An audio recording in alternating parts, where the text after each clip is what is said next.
ቸር አገልጋይ ማነው?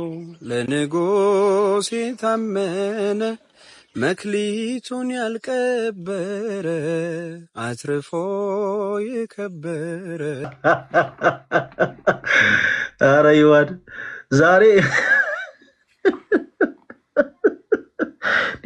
ገስት ላይ እኮ ነው ያለው እኮ። ለምንድን ነው ሀሳብን እንደታፈነ ሰው ኮሜንት ነው የምጽፈው? አይዋድ እሺ፣ ይዋዴ አይ ቲንክ ሰው ገብቷል። ሲያንተ አናግረው።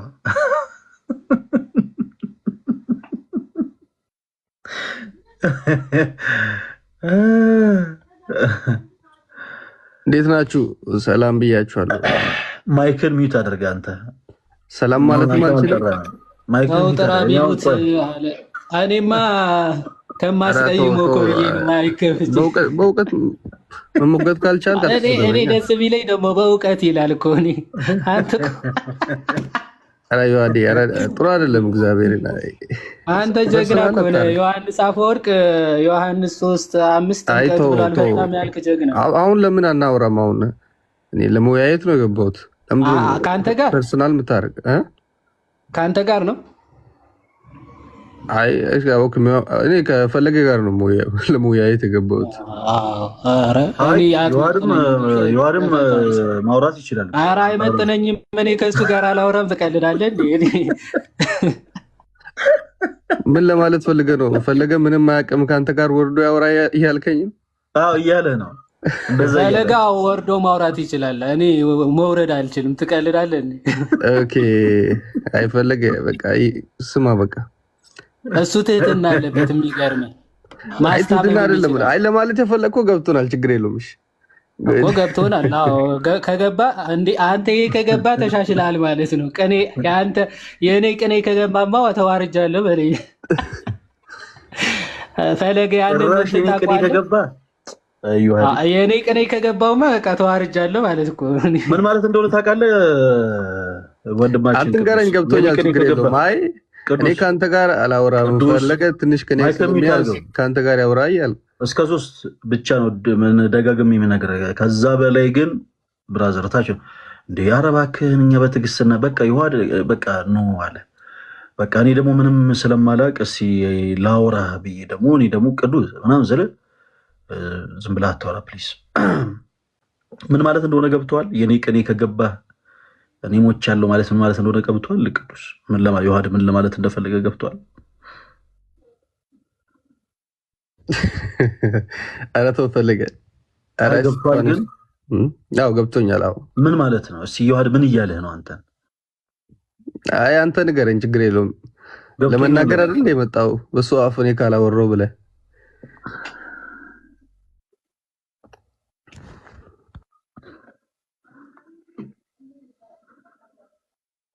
ቅዱስ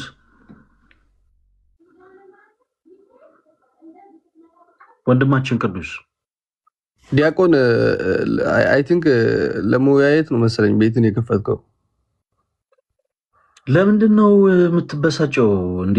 የተናገረው ይዋድ እኮ ነው። እኔ አይደለሁም እኮ። ምን ሆነ ነው? ለምንድን ነው እንዴ? ሰው እኮ በነገራችን ላይ የበታችነት ስሜት በጣም መጥፎ ስሜት፣ በጣም መጥፎ ነገር ነው። በቃ የሆነ አንድ ሰው የበታችነት ስሜት ከተሰማው ሰው በፖዚቲቭ ይሁን በኔጌቲቭ የሆነ ነገር ከተናገረው በቃ የሆነ እልህ ውስጥ ነው የሚገባው። ብራዘር አሁን እኔ ስምህን የጠራሁት ኧረ እኔ መቼም የበታችነት ስሜት ተሰምቶኝ አያውቅም። ባይሆን ወገን የአንተ ወገን እንደዛ እያለ ነው አንተን። እኛ ችግር የለውም፣ እኛ እንግባባለን። ዊ አር ክርስቲያንስ ዊ አር ናት ፕሮቴስታንት። ችግር የለውም ለሱ። አሁን እኔ ልክ እንደ ህንድ ፊልም ቆይ ችግር የለውም ቅዱሴ፣ ያው ልክ እንደ ህንድ ፊልም እኛና ሌሎች ሰዎች በምናወራው ንግግር ላይ ልክ እንደ ህንድ ፊልም ተርጓሚ አያስፈልገንም። ለሱ ምንም አታስብ። እንትና እንዲህ እያለ ነው፣ እንትና እንዲህ እያለ ነው። ሶዋት አሁን እኮ አንተ የገባህበትን ራሽ ዋና ቃዶሽ ገብቶት ነው የኔ ንግግር ቃዶሽ ገብቶ ለአንተ ሊተረጎምልህ። ወይኔ ኧረ ተወኝ እስቲ ሳቄን አታምጣው ቃዶሽ። አሁን ለምን ጨዋታችን ታመጣዋለህ? ተወን። ኧረ ተው ዮሐዴ። በእውቀት መወያየት ሲያቅተህ ያው እንደዚህ ነው የሚደረገው። የተለመደ ነው የትም ችግር የለውም። እኔ ከአንተ እውቀት ጋር ችግር የለውም። እኔ አንተን አልችልም። ከፈለገ ጋር ከኔ ጋር እኩል ከሆኑ ከፈለገ ጋር እወያያለሁ። ኧረ በጌታ ከእኔ ጋር እኩል ከሆነው ማለት እንደዛ አይደል ያልኩህ ቃል በቃል እንደዛ አይደል። አንተ እኮ ባይዘው ቤተሰብ ስለማያወሩ እኮ አግልለው አይደለም እንደዛ አይደል ያልከው። እዚህ የምገባው የሚያወራ አንተ መሰለኝ። እንኳን ከእሱ ጋር እኩል ትሆን ተወኝ። ከእኔ ጋር አትወያይም። ከፈለገ ጋር ተወያያለህ። እኔ ባይዘው ምን እያልኩ እንደሆነ ላብራራልህ። በቃ ምንም ችግር የለውም። ገብቶህ ማብራራት አይጠበቅብህም። አልገባህም። አንተ አልገባህም። ቆይ ሚዩት አድርገው። አሁን ላስረዳ። ቆይ አንዴ አሁን ምን እያልኩ መሰለ? እኔ አሁን አይደለም ችግር የለውም። ተረጋጋ እንጂ እኛ ቤት መተህ አስፈቅጄ ላወራ ነው እንዴ? ተረጋጋ እንጂ ነቅዬ ነው የምጥልህ ብሏል ቀለሜ እና እንዳልነቅልህ እባክህ ተረጋጋ። ከዚህ በኋላ ሚት ካረጋችሁኝ እወጣለሁ። እባክህ ያንተ እውቀት እለጋ አስቀይሜዋለሁ። በጣም ይቅርታ ልጠይቀው። ይሄ ሰው እሱ ከወጣ ማን ሊያስተምረን ነው? ተው። ከማን ጋር እናወራለን? ከማን ጋር ነው የምናወራው? አስበዋል። እሺ ልቶ ቀጥሉ። በቃ አይ በቃ ምንም የምንቀጥለው ነገር የለም። ይዋዴ ያው እንደምታውቀው የኛ ቤት የፈለገ አትናቴዎስ ብቻ ቤት ሳይሆን የሁሉም ክርስቲያኖች ቤት ነው እና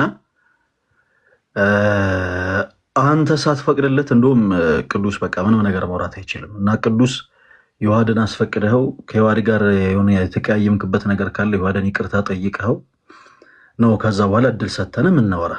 ኧረ ባይሆን እሱ ይቅርታ ይጠይቀኝ። በተደጋጋሚ ፐርሰናል ለመጨረሻ ጊዜ ቅዱስ ለመጨረሻ ጊዜ አሁን መድረስ ለማስወጣት ከፈለገ እንጂ ማስወጣት ከፈለገን እኮ ቁጥሩ ነው ጣላለሁ። ችግር የለውም አታስብ። ፈለገ ውጣ በቃ በኢየሱስ ውጣ በኢየሱስ አብሽር። ካዶሽ ሶስቴ ጩ እናውጣ። አራት አንተን እንዳላስወጣሽ። ለማንኛውም እንደናወጣ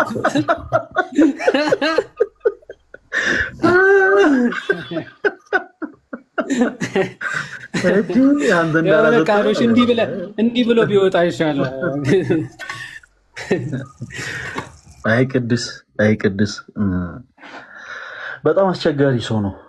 ማርያምን አንዳንዴ በጣም የሚደክመው ነገር ምን ታውቃለህ? ትሁት ልትሆንላቸው ስትሞክር ነገሮችን እስቲ እንደው እንደ ክርስቲያን ፖዚቲቭ ሆነ ለመቻል ስትሞክር ሁሉ ነገሩን እንደ ሞኝነት አድርገው ለመቁጠር ይሞክራሉ። የነሱን ጩኸትና የነሱን ጫጫታ ደግሞ ልክ እንደ እውቀት አድርገው ይቆጥሩታል። በእውቀት የምታወራ ከሆነ የሚለው ደጋግሞ ለዛ ነው እንደዚህ አይነት ሰዎች ጩኸታቸው እንትናቸው ይሄ ንጭንጭ ንዝንዛቸው ምናምን በአጠቃላይ ጭቅጭቃቸውን እንደ እውቀት ነው የሚቆጥሩት። እና ባካችሁን አሁን እንዲህ አይነት እድል ሲኖር በቻላችሁት አቅም ኢጎ ምናምን ወደኋላ ትታችሁት ነው። ከኛ ከክርስቲያኖች ጋር ስታወሩ በጣም ጥንቃቄ ያስፈልጋል። we are not protestants። የሆነ ነገር ሲባል ዝም ብለን አሜን የምንል አማኞች አይደለንም። አንድ ሰው መጥቶ በእኛ ህብረት ውስጥ ቆሞ ሼቤሬቤቤ ሃርጋዱላ ራባጃ ራባባባ ማክሬ ቤቤቤ ስላለ ዝም ብለን እኛ ተነስተን አሜን አንልም። እኛ ክርስቲያኖች ነን። ምን ማለት ነው? ከኛ ጋር ሰው ሲያወራ በጣም ሊጠነቀቅ ይገባል። ምክንያቱም በመጽሐፍ ቅዱስ የማስረጃ ነው ነገሮችን የምናወራው። የሆነ ነገር ሲል ምን ለማለት ፈልገ ነው? እንዲህ አይነት ነገር መጽሐፍ ቅዱስ የመሰረት አለው ወይ ብለን ነው የምናወራው። እንደምታውቁት ኦርቶዶክሳዊ የሆነ አማኝ በአጠቃላይ መጽሐፍ ቅዱሳዊ መሰረት ባለው ጉዳይ ላይ ብቻ ነው ነገሮችን አሜን ሊል የሚችለው። ከዛ ውጭ ዝም ብለን ከመሬት ተነስተን አሜን የምንል ህዝቦች አይደለንም። እናንተ ደግሞ በተቃራኒው ደግሞ ማንም መጥቶ የሆነ ነገር ባላችሁ ቁጥር አሜን የምትሉ ሰዎች ናቸው። እና የእኛም ትልቁ ትግል ያ ነው። እናንተን ከእንደዚህ አይነት ሙድ ውስጥ አውጥቶ ልክ እኛ ባለንበት አይነት አንግል ነገሮችን እንድትመለከቱ ማድረግና ወደ እውነተኛው ጌታ ወደ ክርስቶስ ኢየሱስ እናንተን መጨመር ነው። ስለዚህ በቻላችሁት አቅም እባካችሁን የኔ ተወዳጆች ስፔሻሊ ፕሮቴስታንት የሆናችሁቶች ወንድሞች በፍቅር ነው። ኔጌቲቭ ነገር አስባችሁ የምትመጡ ከሆነ ግን እዚህ ጋር አንግባባም። ዘለፋ ምናምን ትችት ምናምን የሆነ ነገር ከአንደበታችሁ ይወጣል። ከዛ በኋላ ትወርዳላችሁ፣ ትመጣላችሁ፣ የሆነ ነገር ትናገራላችሁ፣ ከዛ በኋላ ትወርዳላችሁ። እንደዛ ስለማይሆን ይሄው ለእናንተ ሰፊ እድል ሰጠን። ኦርቶዶክስ ቤተክርስቲያን ከመጽሐፍ ቅዱስ ውጭ የምታስተምረው ትምህርት አለ ብላችሁ ታምናላችሁ ወይ? በጣም ረዥም በነገራቸው በጣም ረዥም ሰዓት ነው በዚህ ርዕሰ ጉዳይ ይዋድ ሂኮ የሚል የቲክታክ አካውንት ምን ብሎ እንደሰደበኝ በመድኃኔዓለም ኮሜንቱን ስክሮል አድርገው በእንደው በቅዱስ ሚካኤል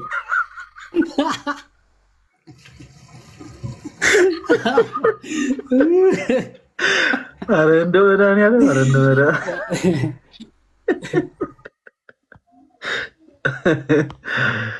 ኧረ ጋይስ ወይ ሂኮ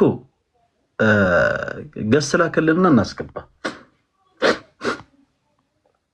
ማለት የምትፈልገው ነገር ካለ እዚህ ጋር የገስ ምልክት አለ እና እሱ በጣም የተባረከ ስድብ ከሆነ ልልክለት ብዬ ራሱ እንትን አለኝ እምቢ አለኝ ልልክለት ብዬ አው እንትን ለመላክ አይመች ፕራይቬት አካውንት ነው እና ገስ ላክልን ወንድማችን ይኮ እና በፍቅር እንድታወራ ነው እኛ የምንፈልገው። በጣም እንደዚህ ይሄው 4 ዓመቴ እንደዚህ አይነት ስድብ ተሰድቤ አላውቅም ነው በህይወቴ።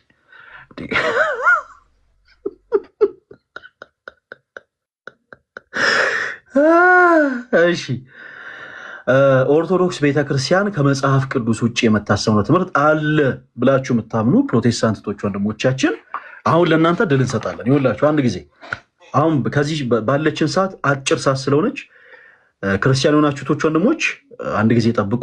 ፕሮቴስታንት የሆናችሁቶች ወንድሞች አንዳንድ ቁጥር ጻፉልና እናስገባችኋለን።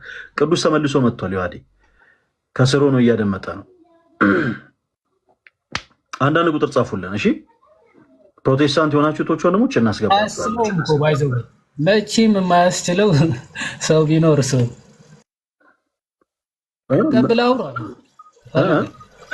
አውራው ተቀብለ አረ ምን ስድብ ምናምን ጀመረ እኮ እያየኸው። እኛ እንዴት ላይ ውይይት ማድረግ ላይ ብዙ ኤክስፔሪንስ ያላቸው አይደሉም፣ ግን ካለ በፍቅር እኛ እናደምጣለን።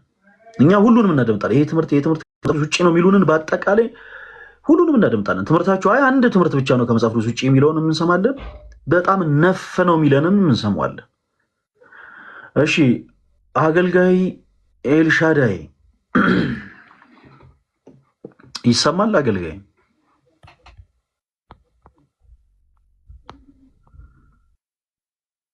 ሰላም ለእናንተ።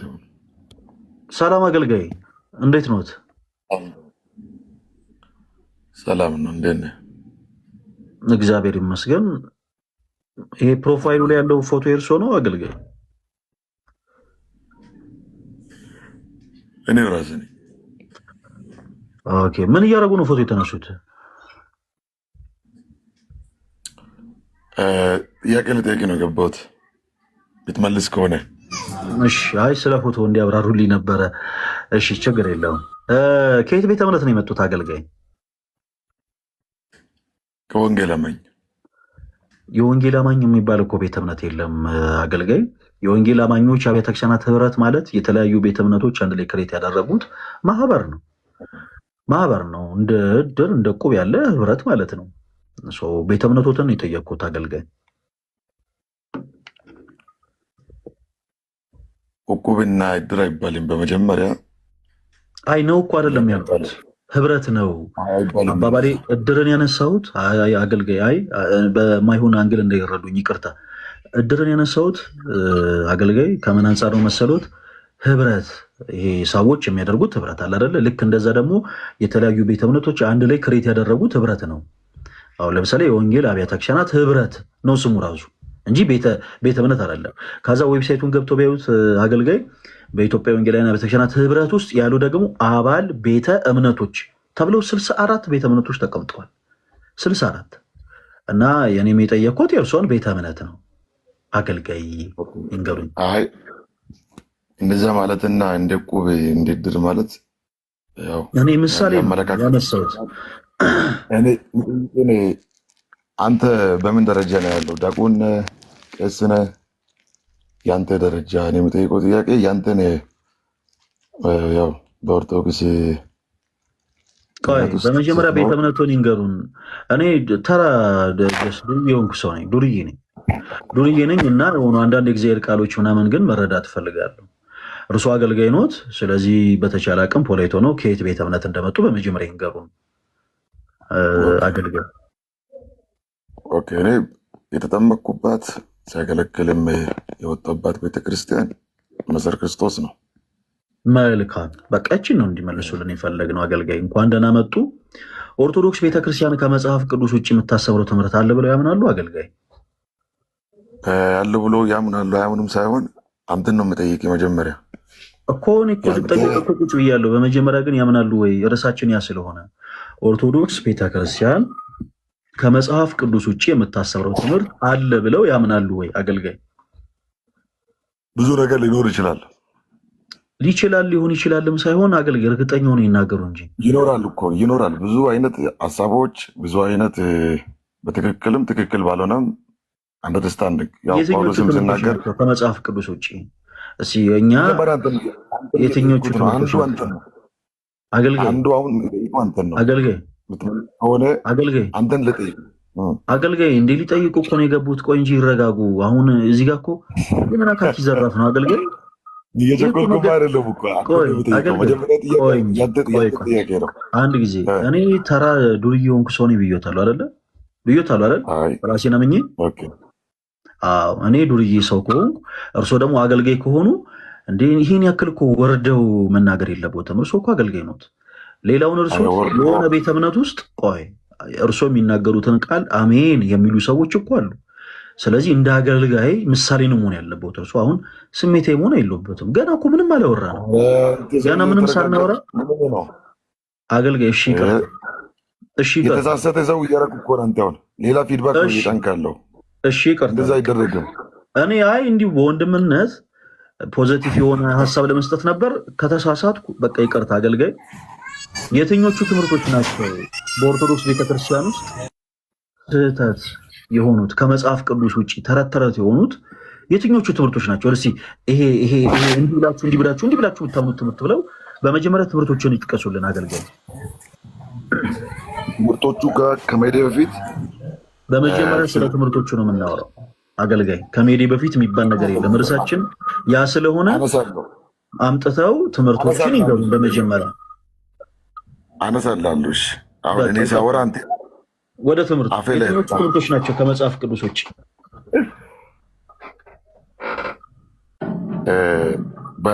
በንግግር ስርዓት የምናወራ ከሆነ አወራለሁ፣ ካልሆነ ተዋለሁ። ችግር የለም። አገልጋይ መተውም መቀጠልም የእርሶ መብት ነው። አሁን እዚህ ጋር እርሶ ስለተናገሩ እኛ የምንጠቀመው ነገር የለም፣ እርሶም ስለቀሩ የምንጎዳው ነገር የለም። አገልጋይ እባኮት አይውጡ፣ በእናቶት የሆነ ነገር ይበሉ እያልኖት አይደለም። አገልጋይ እድሉን ተጠቅመው ኦርቶዶክስ ቤተክርስቲያን ከመጽሐፍ ቅዱስ ውጭ የምታስተምረው ትምህርት አለ ብለው የሚያምኑ ከሆነ ይኸው ይሄ ትምህርታችሁ ከመጽሐፍ ቅዱስ ውጭ ነው ብለው ይንገሩን። ካልሆነ ግን ካልገቦት ለሌላ ሰው እድል እንስጠና ከእርሱ የተሻለ ሰው ገብቶ ያወራል። መልስልኛል። መጀመሪያ ይህንን ጥያቄ እያቀረብኩ በመጀመሪያ ስለ ትምህርትን ያነሳ ነው። አገልጋይ ስለ ትምህርትን ያነሳ ነው። ትምህርቶችን ያንሱልን መጀመሪያ አገልጋይ እባክህ። አሁን ከዚህ ውስጥ ወጥተህ ጥያቄ ለመጠየቅ ጥያቄ ለመመለስ መጀመሪያ አንተ መጣው አገልጋይ እባክዎትን አንድ ምን አለ መሰሉት፣ አሁን ላይ እርሱ ትልቅ ሰው ነዎት፣ የሆነ ቤተ እምነት አማኝ ውስጥ ደግሞ የሆነ ቤተ እምነት ውስጥ ደግሞ አገልጋይ ነዎት እና ልጅ አይሆኑ እባክዎት። ማንነትን ልንገር አሁን እንደዚህ ስሜቶትን አሁን ለምሳሌ እንደዚህ መቆጣጠር እንችላለን። አሁን አዩ ሲጮሁ ምናምን እንዲጸጥ ማድረግ እንችላለን። እርሱ አሁን እያወሩ ከሆነ ድምፆት አይሰማም ለምሳሌ ማድረግ ስለምንችልኛ እንዲህ ግን እየጮሁ ግን እኛ ዝም ብለን በፍቅር የምናደምጦት እርሱ ትክክል ሆነው ምናምን ሆኖ ሳይሆን ተለማምጦ ለማውራት ያክል ነው። ይኸውልዎት አሁን የምንሰጡትን እድል ያድምጡኝ። ኦርቶዶክስ ቤተክርስቲያን ከመጽሐፍ ቅዱስ ውጭ የምታስተምረው ትምህርት አለ ወይ ስንሎት በመጀመሪያ የመለሱት መልስ ኮሜንት ላይ ምንድን ነበረ? ትዝታውን ጠይቀው ብለው ነበር የመለሱልኝ። አይ እኚህ ሰው የሚያውቁት ነገር አለ ማለት ነው፣ ስለዚህ እድልን እንስጣቸው ብለን ኢንቫይት አደረግኑት። ኦርቶዶክስ ቤተክርስቲያን ከመጽሐፍ ቅዱስ ውጭ የምታስተምረው ትምህርት ይሄ ነው ማለት የማይችሉ ከሆነ እታች ይወርዳሉ። ከዚህ በኋላ እንለማመጡትም። እርሶ እዚህ ተቀምጠው ምንም የምናተርፈው ነገር የለም፣ ወርደውም አይጎዱንም፣ ምንም የሚቀርብን ነገር የለም። ስለዚህ ግብረገብ ይኖሮት፣ ስነስርዓት ይኖሮት። ይሄ እርሱ አሁን ፎቶ እንደተነሱበት አካባቢ ሜዳ ላይ የሚጮሁበት ስፍራ አይደለም። ይሄ ሜዳ አይደለም፣ ስርዓት ባለው መልኩ ሰዎች የሚያወሩበት ኤሪያ ነው ይሄ። ስለዚህ ስነስርዓት ይዘው ይሄ ትምህርታችሁ ከመጽሐፍ ቅዱስ ውጭ ነው ይሉናል ካሉ በኋላ ለምሳሌ ስለሆነ ትምህርት አንስተው ይሄ ትምህርት ከመጽሐፍ ቅዱስ ውጭ ነው ብለውናል አይደለ? ስለዛ ትምህርት እናወራለን። ምንም ነገር ሊሆን ይችላል። ስግደት ሊሆን ይችላል፣ ስዕል ሊሆን ይችላል፣ ታቦት ሊሆን ይችላል፣ ነገረ ድነት ሊሆን ይችላል። እርሶ የሚያነሱትን ነገር ይሄ ትምህርታችሁ ይሄው መጽሐፍ ቅዱስ እንዲህ ይላል እናንተ ግን እንዲህ ብላችሁ ታምናላችሁ ብለው ይውቀሱን። እኛ ማወቀስ ፈልገን ያስገባኑት። ከዛ በኋላ በመጽሐፍ ቅዱስ የማስረጃነት እኛ ደግሞ እንመልስልዎታለን። እርሶ ከመጽሐፍ ቅዱስ ውጪ ነው ማለት ሳይችሉ ከመጽሐፍ ቅዱስ ጋር ሳይታረቁና ከመጽሐፍ ቅዱስ ጋር ሳይተዋወቁ በየትኛውም አይነት ሞራል ምንም ነገር ማውራት አይችሉም። እና እባክዎ ግብረ ገብ ኑሮት ከዚህ በኋላ እድል ሰጥቶታለሁ። በቃ ፖላይት ሆነው ይሄ ትምህርታችሁ ከመጽሐፍ ቅዱስ ውጪ ነው ይበሉን። የትኞቹ ትምህርቶች ናቸው አገልጋይ ከመጽሐፍ ቅዱስ ውጪ የሆኑት? አሁን ማይኮትን ከፍቶ ይናገሩ። እስካሁን ሲያወሩ አልሰማሁትም፣ አላደመጥኑትም። አሁን ከማይኮትን ይክፈቱት። እያወሩ ከሆነ አይሰማም አገልጋይ። እሺ ፈለገ፣ እኔ እኮ ሲጠይቀኝ መልሼልሃለሁ። ምን እምነት ነው ብለሃል? ምን አሉኝ? ፈለግም አይሰማም። አይ ሰምቾታለሁ። አሁን ስለ ትምህርቶቹ መልሰውልኛል። እነዚህ ትምህርቶች ናቸው ከመጽሐፍ ቅዱስ ውጭ ብለውኛል። እንዲ አገልጋይ አይ እኮ አንተ በክፋት ነው አሁንም እየተረዳኝ ያለው። ለምን በክፋት ተረዶታለሁ አገልጋይ? እንዴ ምን አደረጉኝ አገልጋይ? ለምን በክፋት ተረዶታለሁ? ቆይ አንድ ጊዜ ምሳሌ ላሳዩት። ምሳሌ ላሳዩት እንዴት ማውራት እንደፈለጉ እና እንዴት እንደሚቀጠል ምሳሌ ላሳዩት። ቆይ በተቃራኒ ላሳዩት። ለምሳሌ እርሶ ፕሮቴስታንት ነው አይደል አገልጋይ? ማይኮትን ይክፈቱ፣ አይዝጉት፣ ችግር የለም። እርሶ ፕሮቴስታንት ነው አይደል? መልስ አንተ የምጠይቀው የምመልስልህ መጀመሪያ እንዴት እንደምናወራ ምሳሌ ላሳዩት ነው። ቆይ ይረጋጉ። እርሶ ፕሮቴስታንት ነው አይደል አገልጋይ? እኔ ፕሮቴስታንት አይደለሁም። እሺ ምንድን ነው? አንተ ነው ያልኩህ እንደዛ። እሺ ምንድን ነው? እናንተ የሚጠሩት ነው ስመኝ፣ እናንተ ምንድን ነው? ይኸው ይንገሩኝ። ልታራ ምንድን ነው ልበሉት? እኔ እምነቴ ወንጌል ነው፣ ኢየሱስ ክርስቶስ መሆኑን ነው እኮ። የትኛው ቤተ እምነት? መሰረተ ክርስቶስ ልበሉት? አዎ። እሺ መሰረተ ክርስቶስ ፕሮቴስታንት አይደለችም አይደል? ክርስቲያን አይደለችም። እሺ በቃ ፕሮቴስታንት በቃ መሰረተ ክርስቶስ ቤተ እምነት ውስጥ ህጋዊ የሆነ ቆይ ማንነት ያለው ሲመረጥ አገልጋይ ይሄ እናንተ ለስድብ የሚጠሩት ሲሆን እንጂ አይደለም። ኧረ እኔ ለምን እንቃለሁ? እኔ ለምን አሁን እኮ እርሶን ብንቅ ለምን አንቱ እያልክ አውራታለሁ አገልጋይ? ለምንድን ነው አንተ ብለህ ወጣት ነኝ እኔ ገና 27 ዓመት 28 ዓመት አካባቢ ያለው ወጣት ነኝ። 27 ዓመት ነው አገልጋይ? እሺ ስለዚህ አንተ ልበል። አይ ይቅርታ፣ እኔ አሁን ፕሮፋይሉን አይቼ ነው ወደ አንቱ የገባሁት እንጂ 27 ዓመት ከሆነ ይኸው አንተ ላለው። እሺ አገልጋይ ወንድማችን 27 ዓመት ከሆነ ያን ያክል ብዙ ትልቅ ስላልሆን ከአንተ ብለን በመጥራት እንግባባለን። እሺ በእናንተ ቤተ እምነት ውስጥ ሰው ሰራሽ የሆኑ ትምህርቶች አሉ። ለምሳሌ ያክል የትኞቹ ትምህርቶች እንደሆኑ ልጥቀስልህ። አሁን እንዲህ ነው እንድናወራ የምፈልገው። በእናንተ ቤተ እምነት ውስጥ ሰው ሰራሽ የሆኑ ትምህርቶች አሉ። ሰው ሰራሽ ማለት ሰው ሰራሽ መጽሐፍ ቅዱስ ያልሆኑ መጽሐፍ ቅዱስ መሰረት የሌላቸው ነገር ግን መጽሐፍ ቅዱስን የሚታከፉ ሰው ሰራሽ ትምህርቶች አሉ። ሌላ ሰው ማሰራ። አሁን እኔ የጠየቅኩት ይመልስ። አንተ አሁን ዱርዬ ነህ እያልክ ነው። ለእርሶ እድል ሰጥ። በቃ ጥያቄ ጠይቁሽ። ሁላችሁም አድምጡ ፕሊዝ። አንተ እንዴት ስለ ትልቅ እምነት በነገራችን ላይ በጣም ከማከብረው እምነት አንዱ ኢትዮጵያ ውስጥ የመጀመሪያ ነው ኦርቶዶክስ ማለት። እዚያ ውስጥ ያሉ ሰዎች ቤተክርስቲያኒቱን በተለይ አቅጣጫ ያበላሹ ለራሳቸው ጥቅም። ወደ ጥያቄው ሀሳብና ሴቶችን እንዳለ ሆኖ ይህንን ሀሳብና ሴት ኢቲቪ ላይ ሄዶ ይችላል አገልጋይ አንተ ይህንን ሀሳብና ሴት ያድምጠኝ ወንድማችን አገልጋይ ሂድና ኢቲቪ ላይ ስጥ። አሁን ይህ ብዙ ታቀርብበት ቦታ እንዴት ዱርዬን እንትላለህ? ጥያቄውን እኔን ጠይቀኝ። ጥያቄ ስለ ትምህርት ጠይቀኝ። ዱርዬነት አለ ማለት ነው? ዱርዬ ሆነ ነው እዚህ ጋር የመጠቀው ወይስ እንዴት ዱርዬ ትላለህ አንተ? የዚህ ትልቅ እምነት፣ ትልቅ ሃይማኖት፣ ትልቅ ቤተክርስቲያን አይደለም ለሀገሩ እንኳን ባለውለታ ነች ይህች ቤተክርስቲያን እንትን ብለህ እንዴት ዱርዬ ነህ? ለምን እንዳልኩ ልንገርህ። በቃ የሚያወሩ ልቡ ሞልቶ የተረፈ ልመልስልህ። እኔን አይደል የጠየቅከኝ? ዱርዬነት አለ ማለት ነው። ልመልስልህ። በቃ ስመልስ ደግሞ አዳምጠኝ። እሺ መልሱን በቃ አዳምጥ። መልሱን አሁን ተረጋጋ። እኛ ክርስቲያን በአንገታችን ማህተብ ያሰረን ክርስቲያኖች ይኸውልህ አናስመስል። ይኸውልህ ዱርዬ የሆነ እያንዳንዱ ኦርቶዶክስ የሆነ ወጣት ማህተብ በአንገቱ አስሮ ከቤተ ክርስቲያን ቅጥር ሳይጠፋ አዎ እኔ ዱርዬ ነኝ ይላል ራሱ ዝቅ እያደረገ። እንዳንተ አይነት ሰዎች ልክ ራሳቸውን በሚኮፍሱት መልኩ ግን ራሱን አገልጋይ እያለ ግን የዱርዬ ስራ የሚሰራ ሰው ሆኖ ራሱን አገልጋይ ነኝ ራሱን ፕሮፌት ነኝ እያለ ግን አይጮርብርም። ምን ማለት ነው? ክርስቶስን የምንፈራ አማኞች ስለሆንን ክርስቶስን ስለማናተልለው የሆነ ስም ለራሳችን እየሰጠን ራሳችንንም ጌታችን ኢየሱስ ክርስቶስንም አናታልልም። እኛ ኃጢአት ስንሰራ ኃጢአተኞች ነን እንላለን። እኛ ክርስቶስን ስንበድል በደለኞች ነን እንላለን። እኛ ዱርዬ ስንሆን አው ዱርዬ ነን። ኦኬ አናስመስልማ። ለምን መሰለ? ክርስቶስ የገባን ቆይ አሁን በደንብ አድርጌ ልንገርህ፣ አድምጠኝ። ክርስቶስ የገባን ክርስቲያኖች ነን። ልክ እንዳንተ አይነት ሰው ሲሆን ግን ኦኬ የምንውልበት ሌላ የምናደርገው ነገር ሌላ ሆኖ ሳለ ራሳችንን አይ ፕሮፌት ነን የእግዚአብሔር ነብይ ነን አይ አገልጋይ ነን እያልን ግን አንሰክስም። ባጭሩ እንደዚህ የምንለው ራሳችንን ዝቅ ስለምናደርገ ክርስቶስን ከፍ ስለምናደርገ ነው። ባጭሩ አስመሳዮች አይደለንም። ሁላችሁም ኮሜንት ላይ አስመሳዮች አይደለንም እያላችሁ ጻፉላችሁ። ወንድማችን ከዚህ በኋላ እድል የምንሰጥ ቆይ ሌላ ነገር ማስተማር ቢያቀተንማ እንዳንተ አይነቱን ሰው ግብረ ገብ ማስተማር አያቀተንም። 10 ጊዜ ብትከፍቱ ማይከን 10 ጊዜ ሚዩት ነው የሚሆነው። ምንም ስታወራ ማንም አይሰማህም። እኔ ማወራው ግን ወደድክም ጠላም ታደምጠኛለህ። ስለዚህ ተረጋጋሺ ወንድማችን አገልጋይ። ከዚህ በኋላ እድል የምንሰጥ በትምህርታዊ ሐሳቦች ላይ ዙሪያ ብቻ ነው። ከዚህ በኋላ ኦርቶዶክስ ቤተክርስቲያን ጥያቄ አለኝ ብለህ ረጅም ሰዓት ስትለጠጥ ቆየህ። ጥያቄ ምንድነው በትምህርቱ ዙሪያ ስንል እንዴት ኦርቶዶክስ ቤተክርስቲያን ውስጥ ዱርዬ ምናምን ብለህ ሐሳብ አነሳ።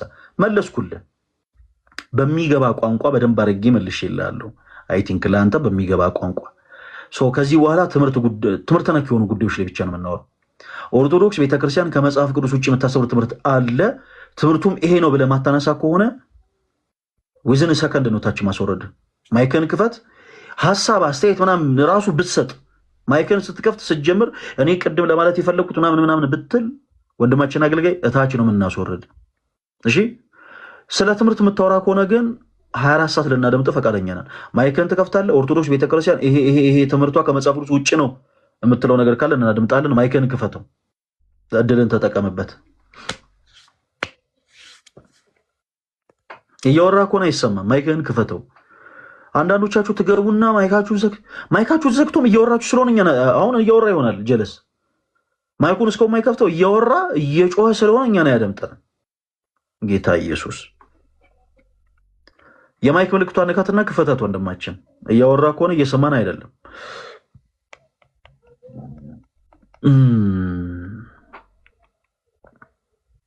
እሺ ታች ወረድ፣ ይበቃል። እኛ አስመሳዮች አይደለንም አባቴ፣ አስመሳይ አይደለንም። ደስ ይለኛል። እኔ አሁን ጥምቀት ምናምን ሲመጣ የታችሁ ታውቃላችሁ፣ ቤተክርስቲያን ውስጥ እያንዳንዱ በቃ እኔ ዱርዬ ነኝ፣ እኔ ኃጢአተኛ ነኝ፣ እኔ የሚል ሰው በአጠቃላይ ከአንገቱ ማህተብ ሳይለይ መስቀሉን እንዳደረገ ቤተክርስቲያን ቅጥር ግቢ መጥቶ አባቱ ክርስቶስን ያገለግላል። ምንድነው ስትለው ራሱን ዝቅ አድርጎ ዱርዬ ነኝ ይላል። እየታበየ እኮ አይደለም። በዚህ አጋጣሚ እውነት በጣም ኦርቶዶክሳዊ ወንድሞቻችን እናንተ ክብር ይገባቸዋል። ገብቷቸዋል። የሆነ ምንድነው አባቶቹም ማስመሰያዎች አይደሉ፣ እሱም ማስመሰል ሊሆን አይችልም። አያቸው ኦርቶዶክስ የሆነ ወጣት እና ራሱን ዝቅ አድርጎ ዱርዬ ነኝ ይላቸዋል። ዱርዬ ነኝ። በጣም የሚገርማችሁ ነገር አንዳንድ ጊዜ የሆኑ በአንገታቸው ማተብ ያሰሩ ኦርቶዶክሳውያንን መጠጥ ሲጠጡ ምናምን ቪዲዮ ቀርጸው የሚፖስቱ ሰዎች በጣም አብዛኞቹ ፕሮቴስታንት የሆኑ አገልጋዮች ራሳቸው ልክ እንደዘርገው የሚፖስቱ ራሳቸው መጠጥ የሚጠጡ ሰዎች ናቸው። አሁን ስለነሱ ገሌ እንደዚህ ያደርጋል ገሌ እንደዚህ ያደርጋል ሳይሆን ኦርቶዶክስ የሆነውን አማኝ ግን ዱርዬ ነው ለማለት ብሌም ለማድረግ ግን ፎቶ አንስተው ይፖስታሉ። ያንተን ማን ይናገርልህ? ያንተን ማን ይሆነቅልህ? ሰው በሁለቱ ግለሰቦች መካከል ያለው ልዩነት ምንድነው? ይሄኛው አስመሳይ ነው፣ የሆነ ካራክተር ለብሶ የመጣ ነው።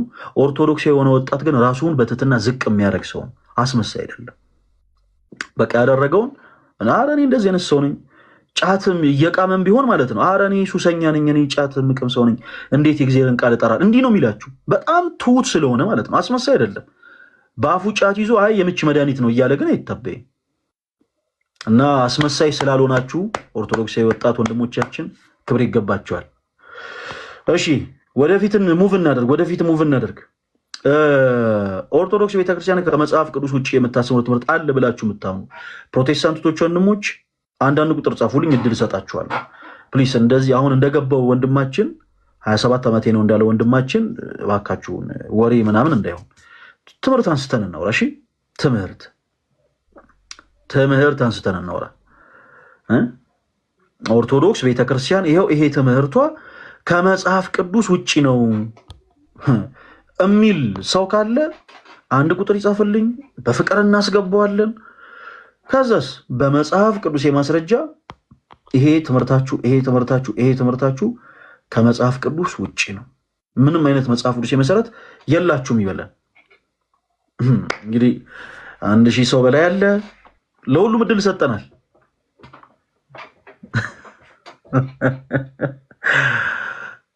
አንድ ቁጥር ብቻ መጻፍ ነው፣ እናስገባቸዋለን። የኔ ተወዳጆች በጣም ነው የምንወዳችሁ ፕሮቴስታንቶች ወንድሞቻችን ሁላችሁንም አንድ ቁጥር ጻፉልን።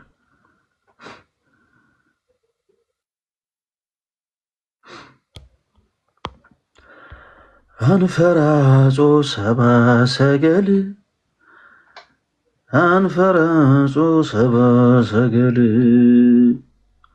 በዚህ አጋጣሚ አዲስ ፖስት ያደረኩት ቪዲዮ አለ። ሁላችሁም እየገባችሁ ያን ቪዲዮ በደንብ ሪፖስት አድርጉ፣ በደንብ ሼር አድርጉት፣ በደንብ ኮፒ ሊንክ አድርጉት። ክርስቲያኖቶች ወንድሞቻችን ወደ ሐዋሳ ቅዱስ ገብርኤል ታኅሳስ 18 እና 19 የበረከት ጉዞ ተዘጋጅቷል። ያ የተዘጋጀ የበረከት ጉዞ ከፊታችን በሳምንቱ በ25 የምናደርገውን የኦርቶዶክስ የወጣት ጉባኤ ሰፖርት ለማድረግ የታሰበ ነው። የጉዞ ዋጋ 3000 ብር የሆነው ለዛ ነው። ስለዚህ ሁላችሁም መጓዝ የምትችሉ ቪዲዮ ላይ በተቀመጡ ስልክ ቁጥሮች ገብታችሁ እንድትደውሉ በልዑል እግዚአብሔር ስም እንጠይቃለን። ሌላው ሁላችሁ እዚህ ውስጥ ያላችሁ ሁላችሁ ቪዲዮን እየገባችሁ በደንብ ኮፒ ሊንክ፣ በደንብ ሪፖስት፣ በደንብ ሼር አድርጉት። ምክንያቱም ጉባኤያችንን እንደው ለማገዝ የታቀደ ጉዞ ስለሆነ ማለት ነው። እሺ ኦርቶዶክስ ቤተክርስቲያን ከመጽሐፍ ቅዱስ ውጪ የምታስተምረው ትምህርት አለ ብለህ የምታምን ፕሮቴስታንት ወንድሜ፣ አለ ብለሽ የምታምኝ ፕሮቴስታንት እህቴ፣ ለእናንተ እድል እንሰጣለን። በመጽሐፍ ቅዱሳዊ ማስረጃ በምን አልኳችሁ? በመጽሐፍ ቅዱስ ማስረጃ ይሄ ትምህርት ከመጽሐፍ ቅዱስ ውጪ ነው ብላችሁ ያው እንድትሞግቱ እድል ሰጥተናል። አንዳንድ ቁጥር ጻፉ ካላችሁ።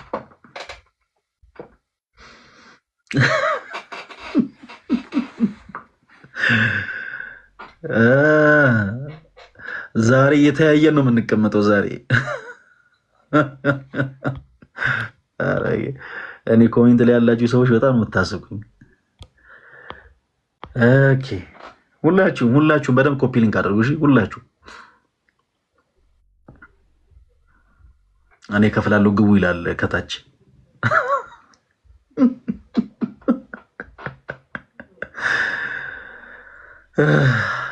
ኦርቶዶክስ ቤተክርስቲያን ይሄ ትምህርቷ አንድ ትምህርት ይሄ ትምህርት ከመጽሐፍ ቅዱስ ውጪ ነው የሚል ፕሮቴስታንት አማኝ ካለ በፍቅር እናደምጠዋለን። ብቻ መጽሐፍ ቅዱሴ መሰረት ይኖራችሁ። አሁን ማንስማማውና ማንደማመጠው በምንድን ነው? መጽሐፍ ቅዱሳዊ ማስረጃ ሳይኖራችሁ ኦርቶዶክስ ቤተክርስቲያን ይሄ ትምህርቷ እንዲህ ነው ለማለት የምትሞክሩ ከሆነ ብቻ ነው። ለሁላችሁም ይሄው ኢንቫይት እያላኩ ነው። አንዳንድ ቁጥር ምጽፉ ለሁላችሁም ከስድብ ውጪ ከዘለፋ ውጪ ፖላይት ሆነ የምታወራ ከሆነ አንድ ቁጥር ጻፍ። እኛ ቀስ ብለን እናወራለን፣ ወንድማችን ቅዱስ ካለ ፖላይት ሆነ የምታወራ ከሆነ ልናደምጥ ዝግጆች ነን። ፖላይት የማትሆን ከሆነ ግን በጣም አስቸጋሪ ነው የሚሆነው። ተወዳጅ ወንድማችን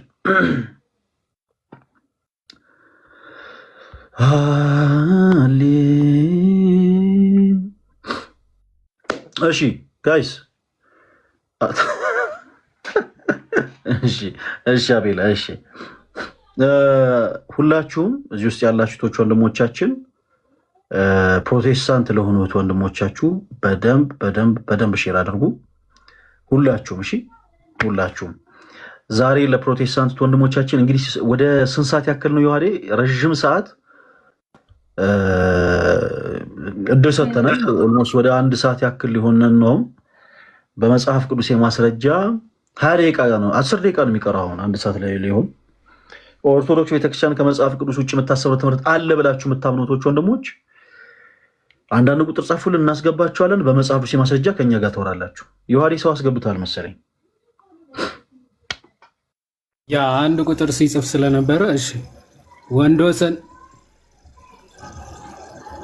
ይዋት ሰላም ነው፣ እግዚአብሔር ይመስገን። እንዴት ነህ? ከየት ቤተ እምነት ነው? አልተሰማኝም ድምፅህ። ቤተ እምነት ነው አይሰማም? አዎ እኔ ከፕሮቴስታንቱ ነኝ። እና ዲኖሚኔሽን ማለት ነው። ያው ጴንጤ ነኝ። የት ነው ህብረት የምታደርገው? ከሀገር ውጭ ነው። ምን ቸርች ነው የሚባለው?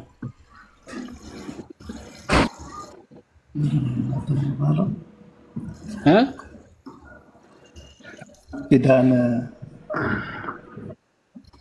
ምን አዲስ ኪዳን ይባላል ቸርቹ ስሙ። አዲስ ኪዳን አዲስ ኪዳን የሚባል ቸርች ደግሞ አለ። መቼ ነው የተመሰረተው? እሱን አመሰራረቱን አለ እንግዲህ ቸርቿ እቺ ቤተ ህንፃውን ነው የምትለኝ? ቤተ አዲስ ኪዳን ካህናት ነው። አዲስ ኪዳን ካህናት ነው ወይስ አይደለም? እሺ አዲስ ኪዳን ቸርች አይ ነው ህንፃው ሳይሆን ቸርቹ ህብረቱ ራሱ መቼ ነው የተጀመረው? አይ እኔ እንጃ ማሹር እርግጠኛ አይደለሁ። እንዴት ታዲያ ህብረት ታደርጋለህ? የማታውቀው ቸርች ላይ ሄደህ አስተምሯቸው ነው። መጽሐፍ ቅዱስን መሰረት ያደረገ ስለሆነ ተስማምተናል። መጽሐፍ ቅዱስን መሰረት እንዳደረገ በምን አወቅህ አንተ? እንዴት አወቅህ? ከሚያስተምሩኝ መጽሐፍ ቅዱስን ሄጄ ሳጣቅስ አይጋጭብኝም። ኧረ አንተ የመጽሐፍ ቅዱስ እውቀቱ ነበረ፣ ከዛ ሄደህ ነው የመዘንካት ቸርቿ? አይደለም እንግዲህ መጽሐፍ ቅዱስ እውቀት አለኝ ማለት አልችልም። የምማረው ነገር ግን ከመጽሐፍ ቅዱስ እውቀት ከሌለ ትክክል ይሁን አይሁን በምን አወቅህ ታዲያ? መጽሐፉ በእጅ አለ። አሁን እኮ የዋዴ የገባሁት ጥያቄ እሺ ኤኒዌይስ እንተውና እንደው በጣም ስለሚገርም ነው አንዳንዴ ሳየው ትምህርታቸው ምናምን እንደዛ ሆኖ ስለተሰማኝ ሄጄ ህብረት አደረግኩ ብላችሁ ነው የምትናገሩትና መዛኞቹ እናንተ ናችሁ። ትምህርቱ ከየት እንዳመገኛችሁ አታውቁ ምናምን። ግን ሚዛን በዚህ መልኩ አንድ ቦሌ መድኃኔዓለም የሚሄድ ኦርቶዶክሳዊ ማለት ነው የቦሌ መድኃኔዓለም ማህበር መቼ እንደተጀመረ ሁሉን ነገር እርግጠኛ ሆኖ ነው የሚሄደው። ማህበር አይደለም ቤተክርስቲያን ስለ ትምህርት ነው እያወራን ያለ ነው እንጂ የሆኑ ሰዎች ያቋቋሙት ማህበር አይደለም እያወራን ያለ ነው። የቦሌ ቤተክርስቲያን ውስጥ የሚደረገው ትምህርት ኦኬ ከጥንቷ ክርስቶስ ካስተማረው ትምህርት የተለየ ምንም ትምህርት የላቸው እና ቦሌ ቤተክርስቲያን እንደዛ ስለሆነ አይደለም የሆነ ሰዓት የተመሰረተ ነው። ከዛ በፊት ትምህርቱም ቸርቹም አይታወቅም። ኦኬ ቦሌ መድኃኔዓለም ራሱ የቻለ ቸርች አይደለም፣ ወይም ራሱ የቻለ ቤተክርስቲያን አይደለም። ኦኬ አጥቢያ ቤተክርስቲያን ነው። እዛ ያሉ ክርስቲያኖች ኦኬ ኦርቶዶክስ ክርስቲያኖች በህብረት የሚያደርጉበት ስፍራ እንጂ የተለየ አስተምሮ ያለው ቸርች አይደለም። ያንተ ቸርች ግን ከሌሎቹ ለምሳሌ ከቃለ ሕይወት፣ ከመካነ ኢየሱስ፣ ከአማኑኤል፣ ከሙሉ ወንጌል ከነዚህ ቸርቾች የተለየ ትምህርት ስላለው ነው ራሱ የቻለ ቸርች የተከፈተው ማለት ነው። መቼ ነው የተከፈተው አታውቀውም። መቼ ነው የተጀመረው አታውቀውም። እንደዚህ አይነት አስተምሮ ማለት ነው። አሁን ለጊዜው እሱን ዞር እናድርገውና ስለማታውቀው ኦርቶዶክስ ቤተክርስቲያን ከመጽሐፍ ቅዱስ ውጭ የሆነ ትምህርት አላት ወይስ የላትም? አዎ ለዛ ነው የገባሁት። የሰው ልጆች የተፈጠሩ ፍጥረታት የሰውን የልብ ሀሳብ ልመናና ጸሎት መስማት ይችላሉ። ወንዶሰን ጥያቄን ሰምተዋል ወይስ አልሰማም? ሰምቼዋለሁ። ለዛም እኮ ነው የገባሁት። ምንድን ነው ጥያቄው? ጥያቄው አንተ የጠየቀኝ ጥያቄ የኦርቶዶክስ ቤተክርስቲያን የምትከተለው መጽሐፍ ቅዱሳዊ ያልሆነ ሀሳብ ትምህርት አለ ወይስ የለም ብዬ ነው የጠየቅኩህ አይደል?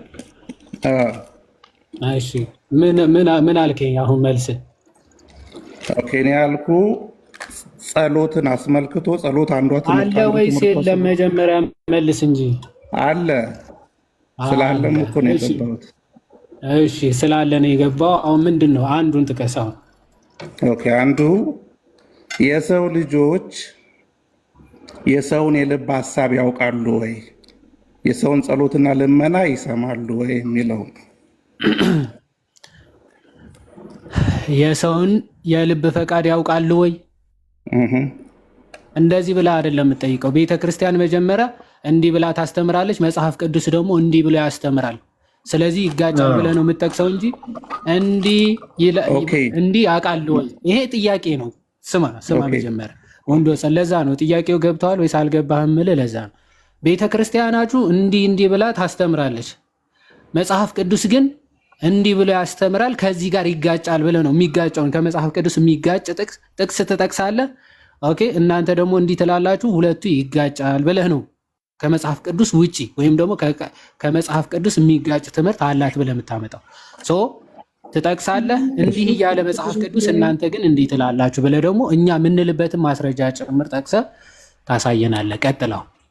ኦኬ ለምሳሌ በመጽሐፍ ቅዱስ በመዝሙር 65 ቁጥር 2 ላይ ስጋን የለበሰ ሁሉ ጸሎትን ወደምትሰማ ወደ አንተ ይመጣል ይልና መጽሐፉ ሰው ጸሎትን የሚያቀርበው ወደ እግዚአብሔር እንደሆነ ነው የሚነግረን። በኦርቶዶክስ ሃይማኖት ውስጥ ግን ልማዱ አለ ወደ ፍጡራን የመጸለይ። ምክንያቱም አባታችን ሆይ በሚለው ጸሎት ራሱ ግማሹን ፓርት የሚይዘው ወደ ማርያም የሚቀርብ ጸሎት ነው። ይሄ አስተምህሮ በመጽሐፍ ቅዱስ ውስጥ አለ ወይ? እሺ አባታችን ሆይ የሚለው ጋር ነው ጥያቄ። የትኛው ክፍል ነው ጥያቄ? አባታችን ሆይ የሚለው ጸሎት ላይ ምንድን ነው ጥያቄ? ያ ፓርት አባታችን ሆይ ከቢለው እመቤታችን ሆይ የሚለው ፓርት ወደ ማርያም የሚቀርብ ጸሎት ነውና ማርያም ጸሎትን መስማት ትችላለች ወይ? ወደ ተክለ ሃይማኖት ጸሎትን የሚያቀርቡ አሉ። ወደ ተለያዩ ቅዱሳን ወደሚባሉት ጸሎት የሚያቀርቡ ልምምዱም ስላለ ሊሰሙ አይችሉም ነው አሁን ሐሳቡ። ቅዱሳን አሁን ሊሰሙ አይችሉም ነው ባጭሩ ጥያቄ። አይሰሙም። ምክንያቱም መጽሐፍ ቅዱስ አንተ ብቻ መጽሐፍ ቅዱስ ላይ ጥቀስና ቅዱሳን አይሰሙም የሚለውን ማስረጃ ስጠና። ይሰማሉ የሚል ስለሌለ አይሰሙም የሚለውን ትምህርት ከየት አመጣው? መጀመሪያ ያን ያመጣሁት ለምሳሌ ልልም ያሰብኩት በአንደኛ ነገሥት ምዕራፍ 8 ቁጥር 39 ላይ አንተ ብቻ የሰውን ልጆች ሁሉ ልብ ታውቃለህ ይላል እግዚአብሔር። ስለ ልብ ማወቅ አልተጠየቅም። ጸሎት አይሰሙም የሚል ቅዱሳን ከየት ነው ያመጣው ነው ጥያቄ። ልምምዱን ከየት አምጥታችሁ ጀመራችሁት ነው። መጽሐፍ ቅዱሳዊ ካልሆነ ቅዱሳን አይሰሙም የሚለውን ትምህርት መጽሐፍ ቅዱስ ላይ ጥቀስና ቅዱሳን አይሰሙም የሚለውን ጥቅስ አሳየኝ እያልኩ እኮ መጀመሪያ ያልተጻፈ ነገር ላቀርብልህ አልችልም። ወንደሰን አንድ ጊዜ አሁን ይዋድ ለአንተ ለመመለስ ዝግጁ ነው። ሁላችንም ዝግጁዎች ነን። ግን አንድ ነገር አለ። ይኸውልህ ዛሬ እስኪ ጥያቄ ያላችሁ ግቡና ጠይቁ ብለን አይደለም ላይቭ የከፈትነው። ይሄን ያክል እንዲህ ተጭኖ እየጠየቀ ያለው ይዋድ በፕሮቴስታንቱ ቤት ሁልጊዜ የተለመደ አንድ ነገር አለ። ኦርቶዶክስ ቤተክርስቲያን የማታስብረውን ነገር እንደምታስምር አድርገው ይሰራሉ። የማናስምረውን ነገር ልክ እንደምንል ይላሉ። ስለዚህ ኦርቶዶክስ ቤተክርስቲያን ይሄ ትምህርቷ ከመጽሐፍ ቅዱስ ውጭ ነው የምትሉ ፕሮቴስታንቶች ግቡና በምን ማስረጃ አልናችሁ? በመጽሐፍ ቅዱስ የማስረጃ አሁን አንተ በዚህ ጉዳይ ላይ በመጽሐፍ ቅዱስ የማስረጃ መመለስ የምንችል ከሆነ ብቻ ነው ከኛ ጋር የምትቀጥለው። ለምሳሌ መጽሐፍ ቅዱስ ላይ ምንም ነገር የማይል ከሆነ አንተ ምንም አይነት ጥግ መያዝ የለብህም። ኦኬ ኖ ኢትስ ናት ኦኬ የሚል አቅጣጫ መያዝ የለብህም። አንተ የሆነ አንግል ከያዝክ መጽሐፍ ቅዱስ ያንን የሆነ ሀሳብ በቃ ነግሮሃል፣ ገልጾልሃል ማለት ነው። ከክርስቲያኖቶች ወንድሞች ጋር መተህ ስትወያይ ይሄ ትምህርታችሁ ከመጽሐፍ ቅዱስ ውጭ ነው ስትል ፕሩፍ ማድረግ አለብህ። ለምሳሌ ቅዱሳን ምልጃን አያቀርቡም ስትል ቅዱሳን ምልጃን እንደማያቀርቡ የሚናገር የመጽሐፍ ቅዱስ ማስረጃ ማሳየት አለብህ። መተለኛ ይኸው መጽሐፍ ቅዱስ ቅዱሳን ምልጃን እንደማያቀርቡ ይናገራል። እናንተ ከየት አምጥታችሁ ነው ቅዱሳን ምልጃን ያቀርባሉ የምትሉት ብለን እኛን ልትሞግት የሚገባው ርዕሳችን ያ ስለሆነ ማለት ነው። ስለዚህ በምን ማስረጃ? በመጽሐፍ ቅዱስ ማስረጃ። አሁን አንተ ቅዱሳን ልመናን ጸሎትን አይሰሙም ብለህናል። እንደማይሰሙ ሊገልጽልህ ሊያብራራልህ የሚችል የመጽሐፍ ቅዱስን ሀሳብ ከመጽሐፍ ቅዱስ አንስተህ ለይዋድ ስጠው። አንድ ጥቅስ እኮ በቂ ነው። አንተ የመሰለህን ጥቅስ አውጥተህ ይኸው እዚህ ክፍል ላይ ቅዱሳን ልመናን ጸሎትን እንደማይሰሙ ይናገራል ብለህ ስጠው ለይዋድ። ከዛ በኋላ ይዋድ ያወራል። አንተ ግን ምንም አይነት መጽሐፍ ቅዱስ የማስረጃ ባልሰጠበት ሁኔታ ልክ ከዘፍጥረት እስከ ዮሐንስ ራዕይ እንዳነበብ ሰው አክት እያደረግ በቃ አይልም በቃ ምናምን ብለህ ስለተናገርክ ብቻ መጽሐፍ ቅዱስ አንተን ባልደገፈበት ሁኔታ ላይ ከአንተ ጋር ልናወራ አንችልም። ይሄ የልጅ ጨዋታ ይሆናል። ባጭሩ ጣልቃ የገባውታውን ረዥም ሰዓት ግትር ብለህ አይ እንዲህ ነው የታል ምናምን እንዳትል ነው። ስለዚህ ወንድማችን አሁን ሁለት አይነት እድል እንሰጣለን። አንደኛ እድል በዚሁ ርዕሰ ጉዳይ ላይ ይኸው መጽሐፍ ቅዱስ ላይ ቅዱሳን ይኸው ጸሎትን አይሰሙም ልመናን አይሰሙም የሚል ሀሳብ አለ። ይኸው ማስረጃ በሉ በማስረጃ መልሱልኝ ማለት ትችላለህ። አይ የለም ምናልባት በዚህ አልተዘጋጀውም፣ ነገር ግን ሌሎች ትምህርቶቻችሁ ላይ ይኸው መጽሐፍ ቅዱስ እንዲህ ይላል እናንተ ግን እንዲህ ትላላችሁ ብዬ ግን ሀሳብ ማቅረብ እችላለሁ ካልክ ደግሞ ሌሎችም ትምህርቶች ላይ ማቅረብ ትችላለህ። ወንድማችን ወንደሰን ከዚህ በኋላ ከእንደገና ርዕሳችን ለአንተ አናብራራም። ዛሬ እኛ ላይቭ ስንከፍት ጥያቄ ያላችሁ ኑና ጠይቁ ብለን አይደለም ላይቭ የከፈት ነው። ፕሮቴስታንት የሆናችሁ ቶች ወንድሞቻችን ይሄ ትምህርታችሁ ከመጽሐፍ ቅዱስ ውጭ ነው የምትሉን በመጽሐፍ ቅዱሳዊ ማስረጃ። በምን ማስረጃ? በመጽሐፍ ቅዱስ ማስረጃ ኑና ይሄ ትምህርታችሁ ከመጽሐፍ ቅዱስ ውጭ ነው በሉን ያለው። ስለዚህ አንተም መጥተህ መጽሐፍ ቅዱስን አንድ ትጠቅሳለህ። ይኸው እዚህ መጽሐፍ ውስጥ ላይ እንዲህ ይላል፣ ይሄ ትምህርታችሁ ከመጽሐፍ ቅዱስ ውጭ ነው በለን። ያንን የመመለስ የኛ ድርሻ ይሆናል። የዋዴ ይቅርታ ጣልቃ ስለገባው ቀጥሉ። ፈለገ እኮ አልኩት እኮ በአንደኛ ነገሥት ምዕራፍ 8 ቁጥር 39 ላይ አንተ ብቻ ይለዋል እግዚአብሔርን፣ አንተ ብቻ የሰውን ልጆች ሁሉ ልብ ታውቃለህ። የሰውን የልብ ሀሳብ የሚያውቅ እግዚአብሔር ብቻ ነው። ማንም ፍጥረት የሰውን የልብ ሀሳብ ሊያውቅ አይችልም። የማንንም ልመና ማንም ሊሰማ አይችልም። እሺ ቆይ ልመና የማን ብቻ የሚለው ቃል ስህተት ነው። ወንዶሰን አሁን የሰውን ልብ ያውቃሉ አያውቁም አይደለም ጥያቄ አይደለ? የሰውን ልብ ያውቃሉ ከሆነ አንድ ጉዳይ ነው። የሰውን ልመና ወይም ደግሞ ሰዎች የሚያቀርቡትን ጸሎት ሊሰሙ ይችላሉ ወይስ አይችሉም ሌላ ጉዳይ ነው። ስለዚህ አሁን የሰው ልብን ያውቃሉ ብለን አስተምረን ከሆነ ማስረጃውን ትጠቅስና ኦኬ ቅዱሳን የሰውን ልብ ሁሉ መርምረው ያውቃሉ ብላችሁ ታስተምራላችሁ ብለህ ትጠቅሳለህ። መጽሐፍ ቅዱስ እንዲህ ብሎ እየተናገረ ትላለህ። አትደረብ፣ ቆይ ሀሳቤን ስማ። ሲቀጥል ልመና መስማት ከሆነ ግን ልመና ሊሰሙ አይችሉም ቅዱሳን እያለ መጽሐፍ ቅዱስ እናንተ ግን ይሰማሉ ብላችሁ ትናገራላችሁ ብላል። ስለዚህ ሊሰሙ አይችሉም ያልከው የመጽሐፍ ቅዱስ ጥቅስ አሁን ካለ ጥቀሰዋል። ኦኬ እኔም አንተም እንደምናውቅ እኔም በኦርቶዶክስ ቤት ውስጥ አልፍ ያለው በአንደበታችን እንኳን ቃላት ሳይወጡ በልባችን የምንጸልየው ጸሎት አለው። በምን አለፍ ካልተባልክም አሁን ቅዱሳን ጸሎትን ሊሰሙ አይችሉም ያልከውን መጀመሪያ ማስረጃ አምጣ። አለህ የለም? ምክንያቱም ይሰማሉ የሚል ጥቅስ ስለሌለ ነዋ። ይሰማሉ የሚል ጥቅስ በሌለበት እንዴት ነው አንተ ጥቅስ ከሌለ የለም ይሰማሉም አይሰማም ብዬ መናገር አይችልም። መጽሐፍ ቅዱስ ምንም ስላልተናገረ ነው ማለት ያለብን እኮ። አስተምህሮውንም መገንባት የለብህማ በቤተ አንዴ ቆይ አንተ ሲጀመር መጽሐፍ ቅዱስ ብቻ የሚል ትምህርት ስለሆነ ያለ እኔ እንዳንተ መጽሐፍ ቅዱስ ብቻ የሚለውን ትምህርት አይደለም የምቀበለው። ስለዚህ መጀመሪያ አዳምጥ። መጽሐፍ ቅዱስ የማይል ከሆነ ዝም ነው ማለት ያለብህ። ቅዱሳን አያማልዱም ካላለህ በስተቀር አንተ እንደ ትምህርት አድርገህ ነው የያዝከው። ማለት ትምህርት አድርገህ ይዘዋል ማለት ቅዱሳን ሊሰሙ አይችሉም ብለህ ነው እየተናገርክ ያለው እንጂ ቅዱሳን ሊሰሙም ላይሰሙም ይችላሉ። ምክንያቱም መጽሐፍ ቅዱስ ምንም አላለም። ዝም ባለበት ዝም ነው ምለው ነው ማለት የነበረብህ። አሁን ግን ምንድን ነው ያልከው? ቅዱሳን አይሰሙም ነው ያልከው። አይሰሙም የሚለውን ማስረጃ አምጣ። አንድ የመጨረሻ ዕድል። ዋዴ ልትመልስልኝ ስለማትችል አስተምህሮውን የገነባው ያለ መጽሐፍ ቅዱስ ነው። አንተን ልታስረዳኝ የሚገባው ስለዚህ ያለ የመጽሐፍ ቅዱስ ማስረጃ የለም። አሁን እኔ ልጠይቅ፣ ምንም ማስረጃ ስላልጠቀስ አንድ ሰው የፍጥረታትን ሁሉ ጸሎት ከሰማ ፈጣሪ ነው ትለዋለህ? አንድ ሰው ሆኖ የፍጥረታትን ሁሉ ጸሎት ሊሰማ ይችላል አይችልም? ሊሰማ አይችልም። ራእይ ላይ ከሆነ ራእይ አሳይቶት ይሆናል እግዚአብሔርና፣ ሰው ግን ሊሰማ አይችልም። ሰው ሊሰማ አይችልም። የሰዎችን ጸሎት ሁሉ ሊሰማ አይችልም።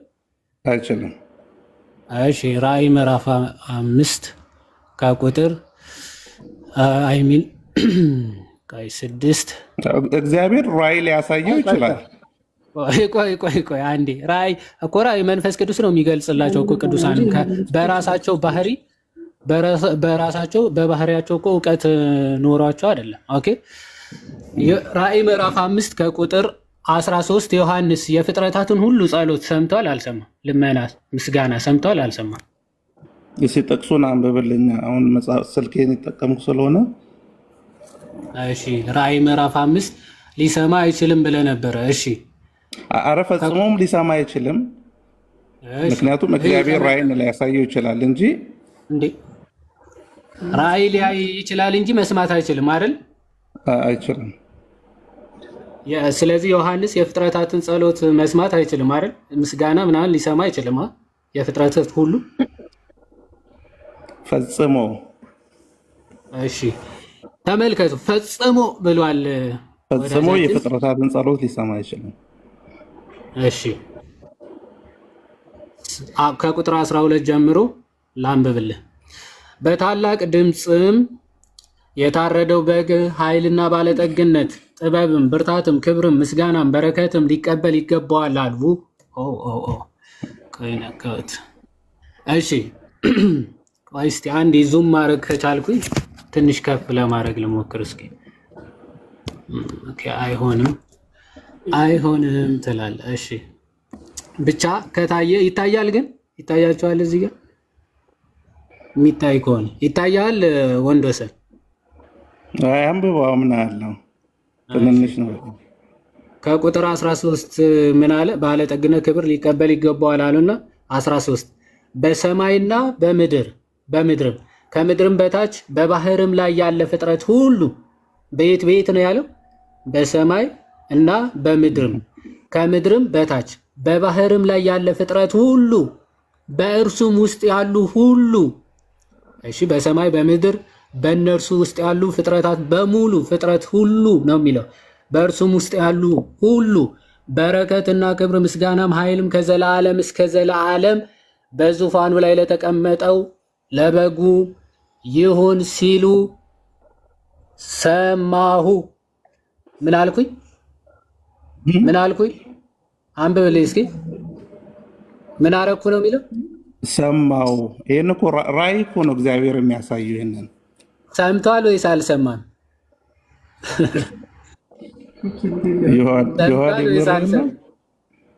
አንተ ራሱ የምርን ነው ሊሰማ አይችልም ብለህ ነበር። ሰምቷል ወይስ አልሰማም? ሰማው ነው የሚለው እኮ። ይህን እኮ በራእይ እኮ እግዚአብሔር የሚያሳየው ነው። ሰምቷል ወይስ አልሰማም? በምንድን ነው የሰማው? አይደለም ጥያቄው። ሰምቷል ወይስ አልሰማም? በራእይ ሰምቷል። ሙሉ ማድረግ አለብኝ። ሊሰማ አይችልም ብለሃል አላልክም? አይሰማም፣ ሊሰማም አይችልም እኮ። ሰምቷል አልሰማም? በራእይ እግዚአብሔር ያሳያል። ቆይ ሰምቷል ወይስ አልሰማም? በራእይ ሰምቷል። ዮሐንስ ሰምቷል ወይስ አልሰማም? የፍጥረታት ሁሉ ምስጋና ሰምቷል አልሰማም? ራእይ የምትለዋን እንድቆርጠው ነው የምትፈልገው? አስገባው። ችግር ራእይ ማለት እግዚአብሔር ገልጸውለት ማለት ነው አይደል? በራእይ አሳየው እግዚአብሔር። ስለዚህ የፍጥረታትን ሁሉ ጸሎት ግን ሰምተዋል አልሰማም ነው ጥያቄ።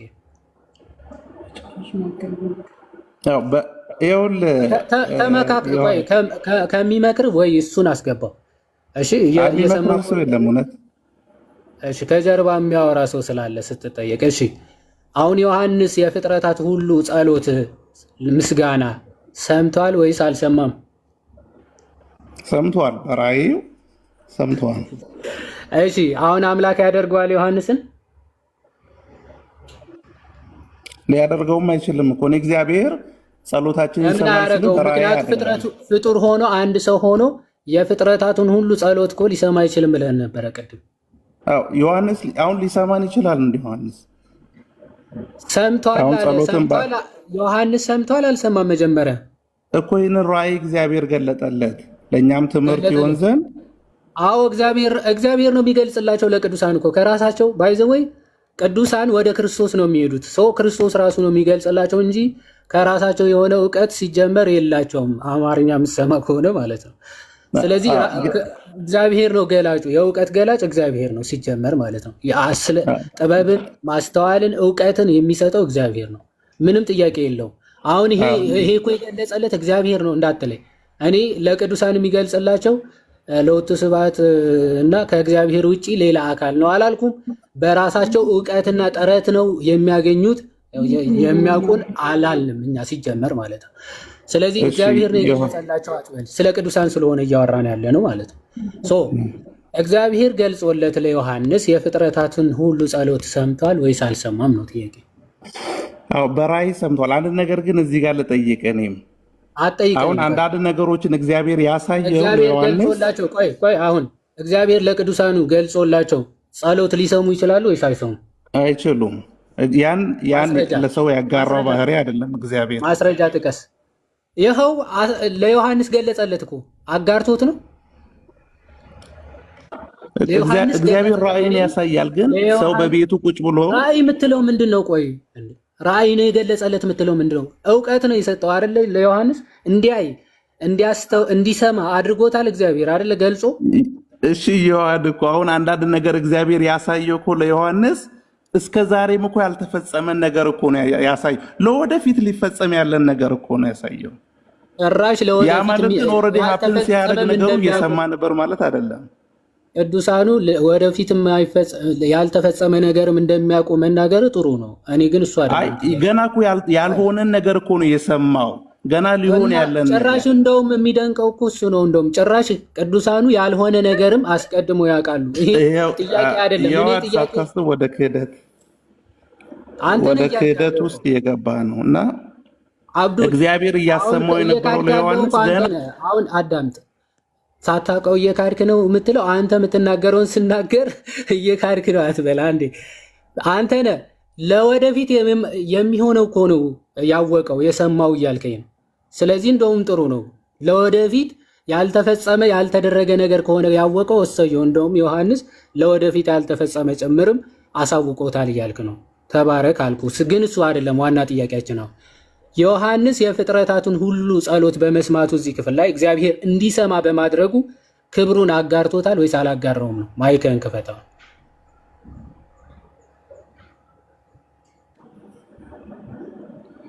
እግዚአብሔር ራእይን ገልጦለታል። ሊሆን ያለውንም የሚሆነውን ነው እግዚአብሔር ያሳየው።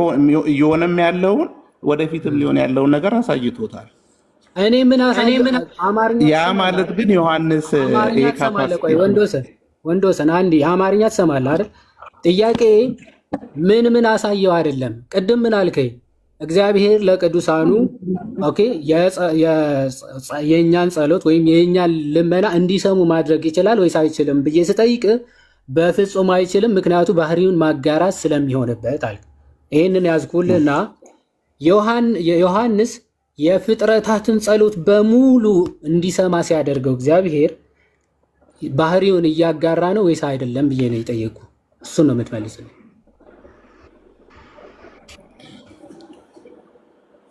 ቀጥል። ለእኛ ትምህርት ይሆን ዘንድ እግዚአብሔር ይሄን ነገር በዮሐንስ በኩል ገልጦ ለምን አሳየው አላልኩም? እባክህ አጋርቷል ወይስ አላጋራም ነው ጥያቄ። አላጋራም። ጸሎትን የመስማት እንትን አላጋራም። ለምን አላጋራም? ቅድም የፍጥረቱ ሁሉ ጸሎት እንዲሰማ ካደረገ አጋርቷል ባህሪው ብለሃል አላልክም? አየው አድምን ንግባባ አይመስለኝም። ከየት ትግባባለህ? መጽሐፍ ቅዱስ እኮ ካልተቀበልክ አሁን ልንግባባ አንችልም። መጽሐፍ ቅዱሱ የፍጥረቱ ሁሉ ጸሎት እንዲሰማ ካደረገ አድርጓል እያለ አንተ ደግሞ እንደዛ ካደረገማ ባህሪውን አጋርቷል፣ ባህሪው ደግሞ ሊያጋራ አይችልም ብለን የተናገርከው። አሁን እግዚአብሔር ለዮሐንስ የፍጥረታትን ጸሎት እንዲሰማ በማድረጉ ባህሪውን ወይም ደግሞ መመለኩን ለዮሐንስ አጋርተዋል ይባላል ወይስ አይባልም?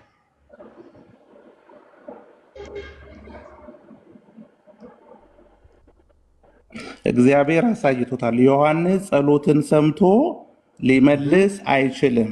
ምክንያቱም እግዚአብሔር ሊሆን ያለውን ነገር በራእይ አሳይቶታል። ፍጥረታት ጸሎትን ሲያቀርቡ ስለ ጸሎት ምላሽ ደግሞ መጣ። አትዙር የትም ሲጀምርም ጸሎቱ ለዮሐንስ የቀረበ አይደለም ነው እንዴ? እዚህ ጋር ጸሎቱ ወደ ዮሐንስ የሚቀርብ ና ወደ ማን ቀረበ አይደለም ጥያቄው። አሁን ጸሎት ሊሰሙ ይችላሉ አይችሉም? ሲጀምርም ጸሎቱ ወደ ዮሐንስ የቀረበ አይደለም። ያን ነው እኔም እያወራሁም ያለው። የፍጥረታትን ጸሎት መስማት ይችላሉ አይችሉም? መጀመሪያ እሱን እመን። ከዛ ወደ እነሱ ይቀርባል አይቀርብም ሌላ ጥያቄ ስለሆነ ጸሎት ይሰማሉ አይሰሙም? መጀመሪያ እሱ እመን። አይሰሙም። እግዚአብሔር ግን በራእይ ቆይ ሰምቷል አልሰማም? ይሄ ሲሆን ሊሆን ያለውን ነገር በራእይ አሳይቶታል። የፍጥረታትን ጸሎት ሰምቷል ወይስ አልሰማም? አይ ሳይሆን ወንዶስ መጽሐፉን የምትቀበል ከሆነ ያው በሰማይና በምድር ስማ፣ በሰማይና በምድር ለእግዚአብሔር ቃል ለቤተ እምነት ሳይሆን ለእግዚአብሔር ቃል መጽሐፍ ቅዱስ ሲነበብማ ቆይ አትረብሽ። መጽሐፍ ቅዱስ ነው እያነበብኩ ያለው። ስማ በደንብ በሰማይና በምድርም ከምድርም በታች በባህርም ያለ ፍጥረት ሁሉ የፍጥረት ሁሉ ጸሎት ወይም ምስጋና ዮሐንስ ሰምቷል ወይስ አልሰማም? ወደ ማን ሲቀርብ ነው የሰማው? እስቲ ወደ ማን ሲቀርብ አይደለም ጥያቄው። የፍጥረታት ጸሎት ምስጋና ሰምቷል አልሰማም ነው ጥያቄው። ወደ ማን ቀረበ አይደለም ጥያቄው። ዮሐንስ ባህሪውም አይደለም ሊሰማ አይችልም። እዚህ ጋር ግን በራእይ አሳይቶታል። ሰማው ያለው ማን ነው ታዲያ? እዚህ ጋር ሰማው ያለው ማን ነው? ማን የሰማው? እዚህ ጋር በራእይ አሰምቶታል። እግዚአብሔር አሳይቶታል። ማን የሰማው? ሰማው ያለው ማን ነው? እባክህ ሰማው ያለው ማን ነው? ዮሐንስ ነው። ዮሐንስ ሰምቷል ወይስ ሎቱ ስብሐትና በራእይ ሰምቷል? በራእይ እግዚአብሔር አሰምቶታል። ያ ማለት ግን የኔና ያንተ ጸሎት ለእግዚአብሔር የምናቀርበው በቅዱሳን በኩል አንዴ ቆይ ረጋ በል አንዴ። አሁን እችን ፓርት እነዚህን ፓርቶች ብቻ እንዲሰሙ አደርጋቸዋለሁ፣ እነዚህ ነገሮች ግን እንዲሰሙ አላደርጋቸውም የሚል የመጽሐፍ ቅዱስ ጥቅስ ታመጣለህ። የአንተ ክራይቴሪያ ስለማንቀበል ማለት ነው። በመጽሐፍ ቅዱስ እንጂ በአንተ ክራይቴሪያ ስላልሆነ የምናወራው። መጀመሪያ ጭራሽ ሊሰሙ አይችሉም ነበረ ሀሳቡ። አሁን ደግሞ ለማን ሲቀርብ እንዴት ሲቀርብ አቀራረቡ ምናምን እያልክ ለመንከባለል አትሞክር። መጀመሪያ ዮሐንስ ሰምቷል ወይስ አልሰማም የሚለው ሰምቷል ብለኛል። ምንድን ነው የሰማው ዮሐንስ? ምንድን ነው የሰማው? የፍጥረታቱን ጸሎት በራእይ አሰምቶታል እግዚአብሔር። ጎበዝ። ያ ማለት ግን ዮሐንስ የፍጥረታቱን ጸሎት ይሰማል ማለት አሪፍ ነው የመለስከው። የፍጥረታቱ ጸሎት በራእይ እግዚአብሔር ለዮሐንስ አሰምቶታል። ተባረክ። አሁን ዮሐንስ ይሄን ለእኛ ግልጽ ይሆን ዘንድ ነው፣ ይሄንን እኛ እንማር ዘንድ ነው ዮሐንስ የጻፈው። እግዚአብሔር ለዮሐንስ የገለጠው ዛሬ ላይ ያለን ክርስቲያኖች ይሄንን እናውቅ ዘንድ ነው። እግዚአብሔር ለቅዱሳኑ ይህን ያክል ምስጋና ሲያቀርቡ ሊገልጽላቸው የፍጥረታትን በሙሉ እግዚአብሔር እኮ ለእኔና ለአንተ እየገለጸልን እኮ ነው። ተደርበህ አታውራ። አሁን ይሄ ለእኛ ተጽፎ ተቀምጧል። ተደርበኝ አታውራ። አንዴ ይሄንን እንድንማርበት ተጽፏል አልክ፣ ግን አንተ አልማርም ብለህ እያስቸገርክ ነው። አዎ እንድትማር ነው የተጻፈው። ስማ እግዚአብሔር ገልጾ ለቅዱሳኑ የፍጥረታትን ምስጋና ሊሰሙ ማድረግ እንደሚችል አሳይቷል። ኦኬ እኔ አሳየው።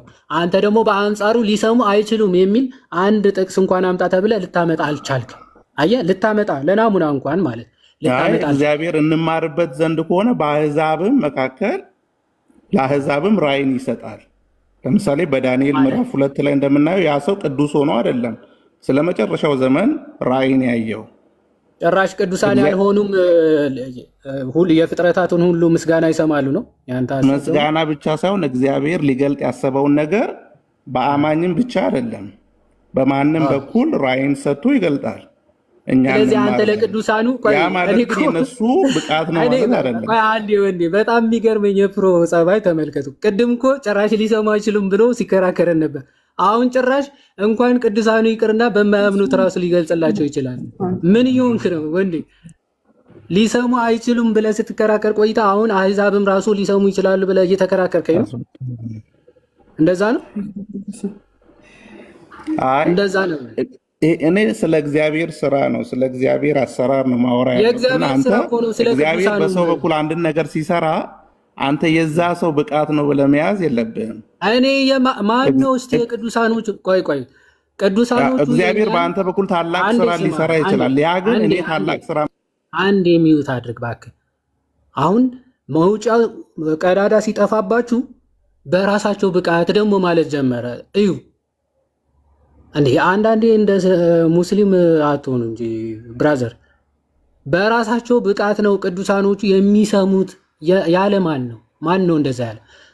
መጀመሪያ ጭራሽ ሊሰሙ አይችሉም ነበር። አሁን ደግሞ በራሳቸው ብቃት ሊሰሙ አይችሉም ሆነ። አዎ ይሄ እንስማማለን እኛ ክርስቲያኖች። ቅዱሳን በራሳቸው እውቀት በራሳቸው ጥበብ ከእግዚአብሔር ተለይቶ ጭራሽ ሊያውቁ አይችሉም። በቃ ከክርስቶስ ጋርም ስለሆኑ ነው። ወደ እውቀት ባለቤት ወደ ክርስቶስም ስለሄዱ ነው የኛን ልመና ሊሰሙ ይችላሉ የምንለው ማለት ሊሰሙ ይችላሉ። ባይዘው እነሱ ራሳቸው ይፈጽሙታል ማለት አይደለም። ልመና ወደ እግዚአብሔር ነው። ልመናችን ምልጃ ነው ሊያቀርቡ የሚችሉት እነሱ ራሱ ባይዘው ሰምተው ራሳቸው የሚፈጽሙ ሆነው አይደለም። ምንድነው የሚያደርጉት? የኛን የክርስቲያኖቹን ጸሎት ልመና እባክህ ስማው ልመናውን ተቀበለው ማለት ነው የሚችሉት እንጂ እነሱ ራሳቸው የሚፈጽሙ አይደሉም ቅዱሳን። የኛ ትምህርት ያልሆነውን እንዲህ በራሳቸው ጥበብ በራሳቸው እውቀት እያላችሁ መመለስ ሲያቀታችሁ ወደዚህ አይነት ነገር አትሄድ። በአጭሩ ወንድ ወሰን አሁን ቅዱሳኖቹ እግዚአብሔር ገልጾላቸው ያው በራሳቸው እንዳትለይ እግዚአብሔር ራሱ ገልጾላቸው የፍጥረታትን ልመና ሊሰሙ ይችላሉ ወይስ አይችሉም? በዚህ ጥቅስ መሰረት አይችሉም። እዛ ጋር እግዚአብሔር ራእይን አሳይቶታል። ይሄ ዮሐንስ ሰማው ያለው ስህተት ነው፣ አትቀበለውም አንተ ማለት ነው አይደል?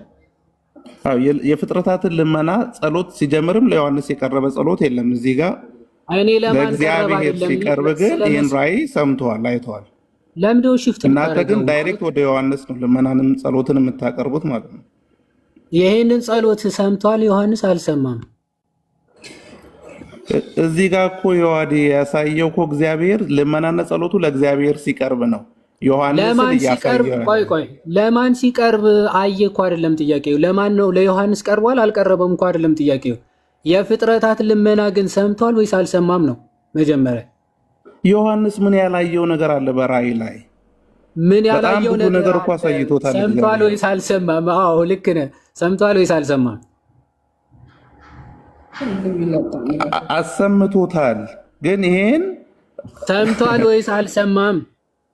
በራእይ አሰምቶታል። ሰምቷል ወይስ አልሰማም? ጸሎቱ እየቀረበ ነበር። ጸሎቱ ገና አልቀረበም። ቆይ ሌላ ወሬ አታብራራ። ሰምቷል ወይስ አልሰማም? ቃሉን ተቀበለው እስቲ። ይሄ ምን ይላል? እስቲ በራእይ አሰምቶታል እኮ አልኩኝ። በጣም ብዙ ጊዜ አንብበው መጀመሪያ። ሰምቷል፣ ሰማው ነው የሚለው። ማን የሰማው? ዮሐንስ ሰምቷል ወይስ አልሰማም? አሁን መልስ። ሰምቷል፣ በራእይ አይቷል። ቆይ የራስ ወሬ ተውና የራስ አርቲቡርቲ ወሬም ተው። ሰማው ነው የሚለው። ዮሐንስ ሰምቷል። በጣም ቴንኪው። ዮሐንስ የሰማውን የፍጥረታት ሁሉ ጸሎት ለሌሎቹ ቅዱሳን እግዚአብሔር ሊገልጽላቸው ይችላል ወይስ አይችልም?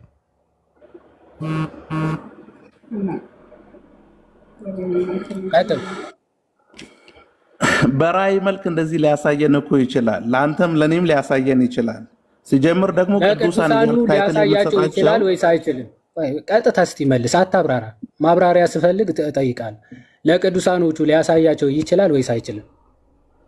ይህንን እንደዚህ የሚለን ጥቅስ ስለሌለ እኛ አስተምህሮን መገንባት የለብንም። እግዚአብሔር ለዮሐንስ ራእይን አሳይቶታልና መጽሐፍ ቅዱስ ላይ የተጻፈውን መጀመሪያ ተቀበልና አስተምሮ በዚህ ጥቅስ እንገንባ አንገንባ የሚለው ከአንተ ጋር አለ የምንመካከረው። የተጠየቅከውን ብቻ መልስ። እግዚአብሔር ለቅዱሳኑ ሊገልጽላቸው ይችላል ወይስ አይችልም ነው ጥያቄ። እኔ እኮ ለቅዱሳኑ የምትለው እኮ ነው። እግዚአብሔር ለማንም ለአሕዛብም ሁሉ ነገሮችን ገልጠዋል፣ ለማያምኑቱ ማለት ነው። ያ ማለት ግን ለአንድ ለማያምንም እንዲህ አይነት ነገር ሊገልጽ ይችላል ወይስ አይችልም ነው ጥያቄ። አይሰማህም ወይስ አውቀህ ነው?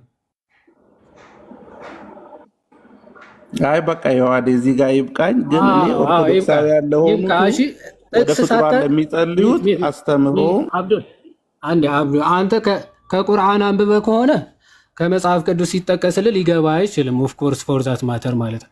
አሁን አንተ መጽሐፍ ቅዱስ ላይ የተጠቀሰውን ትተህ ያልተጠቀሰ ጥቅስ ይዘህ የራስ አስተምሮ ልትመሰረት። መጀመሪያ መጽሐፍ ቅዱስ ላይ ይሰማሉ የሚል የለም የሚል ነበር ሀሳቡ ማለት ነው። ዘን መጽሐፍ ቅዱስ ላይ ቅዱሳኑ የፍጥረታት ጸሎት ይሰማሉ የሚል ሲሰማ ደግሞ አይ በዚህ ጥቅስ ይዘን ዶግማ ልንመሰረት አንችልም ማለት ደግሞ አንተ ማነህ እንዴ? በዚህ ጥቅስ ይመሰረታል አይመሰረትም የሚለው እኮ አንተ አይደለም የምትወስነው። መጀመሪያ መጽሐፍ ቅዱስ ላይ የተጻፈውን ትቀበላለህ አትቀበልም? አንተ ሲጀምር ኦኬ አትቀበልም ማለት ነው። ሲቀጥል መጽሐፍ ቅዱስ ላይ አንድ ክፍል ላሳያችሁና ሌሎች ሰዎች ብንቀበል አይ ቲንክ ይሻላል መሰለኝ።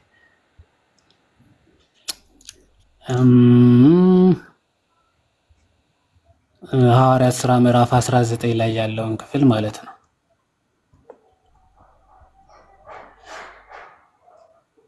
እሺ በሰማይ ያሉ ቅዱሳን ራሱ ሊሰሙን ሊያውቁ እንደሚችሉ ማለት ነው። እኛ መጽሐፍ ቅዱስ ቢያንስ ማስረጃ አለን። መጽሐፍ ቅዱስ ብቻ የሚል እምነት ባይኖረንም ግን ትምህርታችን ከመጽሐፍ ቅዱስ ውጭ ግን ይሆነ አይደለም። ለምሳሌ ሐዋርያት ሥራ ምዕራፍ 19 ከቁጥር 19 ጀምሮ ስታነቡ አይሚን 16 ማለት ነው። ሐዋርያት ሥራ ምዕራፍ 10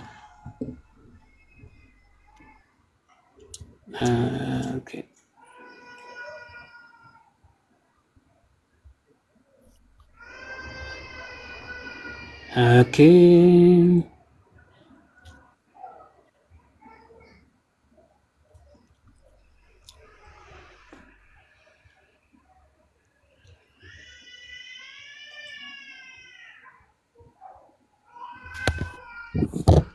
ኦኬ ሉቃስ ወንጌል የምን ሐዋርያት ሥራ ሉቃስ ወንጌል ምዕራፍ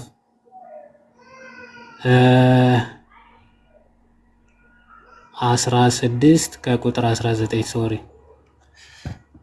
16 ነው። እሺ ሶሪ ሉቃስ ወንጌል ምዕራፍ 16 ከቁጥር 19 ጀምሮ ቀይ ልብስና ቀጭን የተልባ እግር የለበሰ አንድ ባለጠጋ ሰው ነበረ። ዕለት ዕለትም እየተመቸው በደስታ ይኖር ነበረ ይልና ከዛ አልዓዛር ደግሞ የሚባል አንድ ድሃ በቁስል ተወርሶ በደጅ ተኝቶ ነበረ ይልና ከባለጠጋው ማዕድ ከሚወድቀውን ፍርፋሪ ሊጠግብ ይመኝ ነበረ። ውሾች እንኳ መጥተው ቁስሎቹን ይልሱ ነበረ። ድሃውም ሞተ፣ መላእክትም ወደ አብርሃም እቅፍ ወሰዱት ይላል። አልዓዛር ሲሞት ወዴት? ወደ አብርሃም እቅፍ ተወሰደ። ባለጠጋው ደግሞ ሞተና ተቀበረ። በሲኦልም በስቃይ ሳለ አሻቅቦ አብርሃምን በሩቅ አየ፣ አልዓዛርንም በእቅፉ ይላል። ስለዚህ አብርሃምና አልዓዛርን በሩቁ አያቸው፣ ይሄ ባለጠጋ ማለት ነው። ስለዚህ አብርሃምን ምን ይለዋል? እርሱ እየጮኸ አብርሃም አባት ሆይ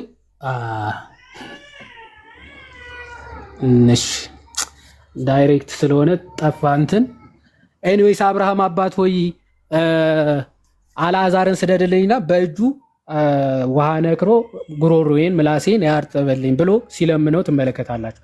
አብርሃም ሲመልስለት ለዛ ባለጠጋ አንተ በምድር ሳለ መልካም እንደተቀበልክ አስብ፣ ኦኬ አልዓዛር ደግሞ ክፉ ይልና አሁን ደግሞ በዚህ እሱ ይጽናናል፣ አንተ ደግሞ መከራን ትቀበላለህ ይለዋል አብርሃም። አሁን እዚህ ጋር አብርሃም በምድር እያለ ያ ሰው ባለጸጋ እንደነበረ አውቋል ወይስ አላወቀም ነው? ኦኬ ይኸው ከቁጥር 20 ስንት ነው? ትንሽ ዝቅ አድርጋ በሲኦልም ሳለ የሚል በስቃይ ሳለ ያ ለአብርሃም በሩቅ አየና እንዲህ አለው ይላል። አብርሃም አባት ሆይ ማረኝ ከዚህ ነበልባል ቆይ ምንድነው እንትና ልታያለኝ። እሺ ቆይ ኦኬ አሁን ይታያል። እሰቃያለሁና የጣቱን ጫፍ በውሃ ነክሮ ምላሴን እንዲያበርድልኝ አልዓዛርን ስደድልኝ አለ ይላል። አብርሃም ግን ልጄ ሆይ አንተ በሕይወት ሳለህ መልካም እንደተቀበልክ አስብ ይላል። አሁን በሕይወት ሳለህ እያለ ያለው በምድር ሳለ ማለት ነው አይደል? በምድር ሳለ መልካም እንደተቀበልክ አስብ አለው። መልካም ያለው ሀብት ማለት ነው። ምክንያቱ ተመችቶት ዕለት በዕለት በደስታ ይኖር ነበረ ተብሎ ስለተጻፈ ከላይ ማለት ነው። አብርሃም ግን የዛኔ ምን ብሏል?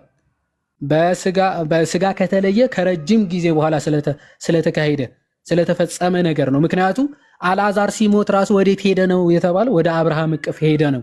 ስለዚህ አብርሃም አስቀድሞ ከአልዓዛር በፊት ማረፉ የታወቀ ነው፣ ግልጽ የሆነ ነገር ነው።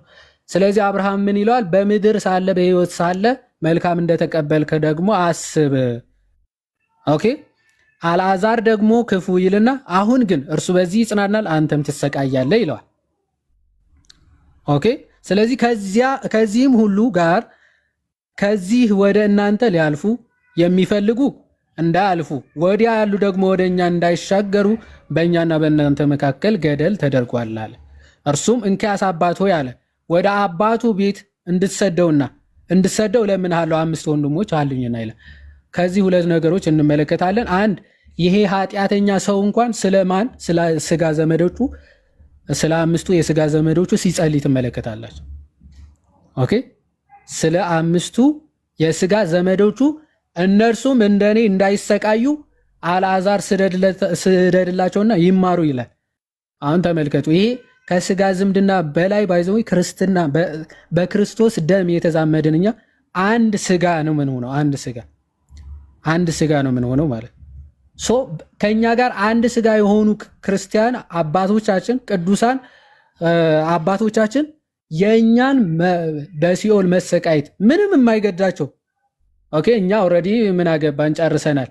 እነሱ ቢገቡ ባይገቡ ምን አገባን የሚሉ ይመስላችኋል? ቅዱሳኑ እንደዛ አይደሉም። እናንተ ማለት የእናንተ ቅዱሳን የምትሏቸው ስለማናቃቸው ጨካኞችም ስለሆኑ ሊሆኑ ይችላሉ፣ እንደዛ ሊሉ ይችላሉ።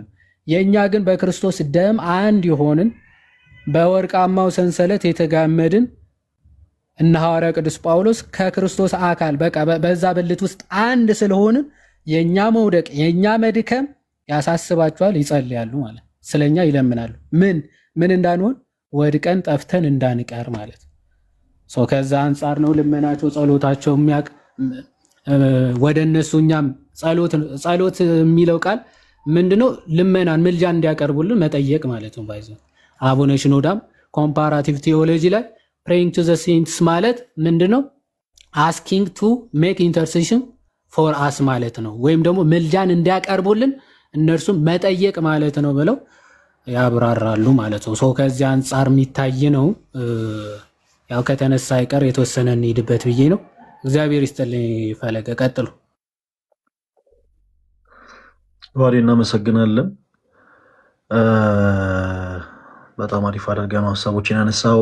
ዲያቆን መኩ እንዴት አሉ? አላችሁ? ሰላም ይብዛላችሁ። ዲያቆን በጣም ጠፍቷል። እርሶም የሚሉት ነገር ካለ ደርሶ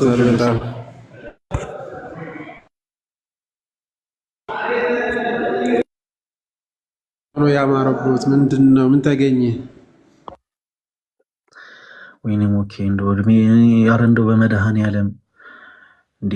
ልክ እኮ አሁን እኮ ጥሩ ወዳጆች እንደሆነ እኮ እያስመሰልኩ እኮ ነው። እኔ እኮ አሁን ላይቭ ላይ ቁጥ እኔ እናንተ ልክ ጥሩ ወዳጆች እንደሆነ ነው ለማስመሰል እየሞከርኩ። ለምንድን ነው እንዴ ውስጥ ያለውን እንዴት ገንፍሎ እንዲወጣ የምታደርገው? በጌታ በኢየሱስ ኧረ ተው ሞኬ ተው።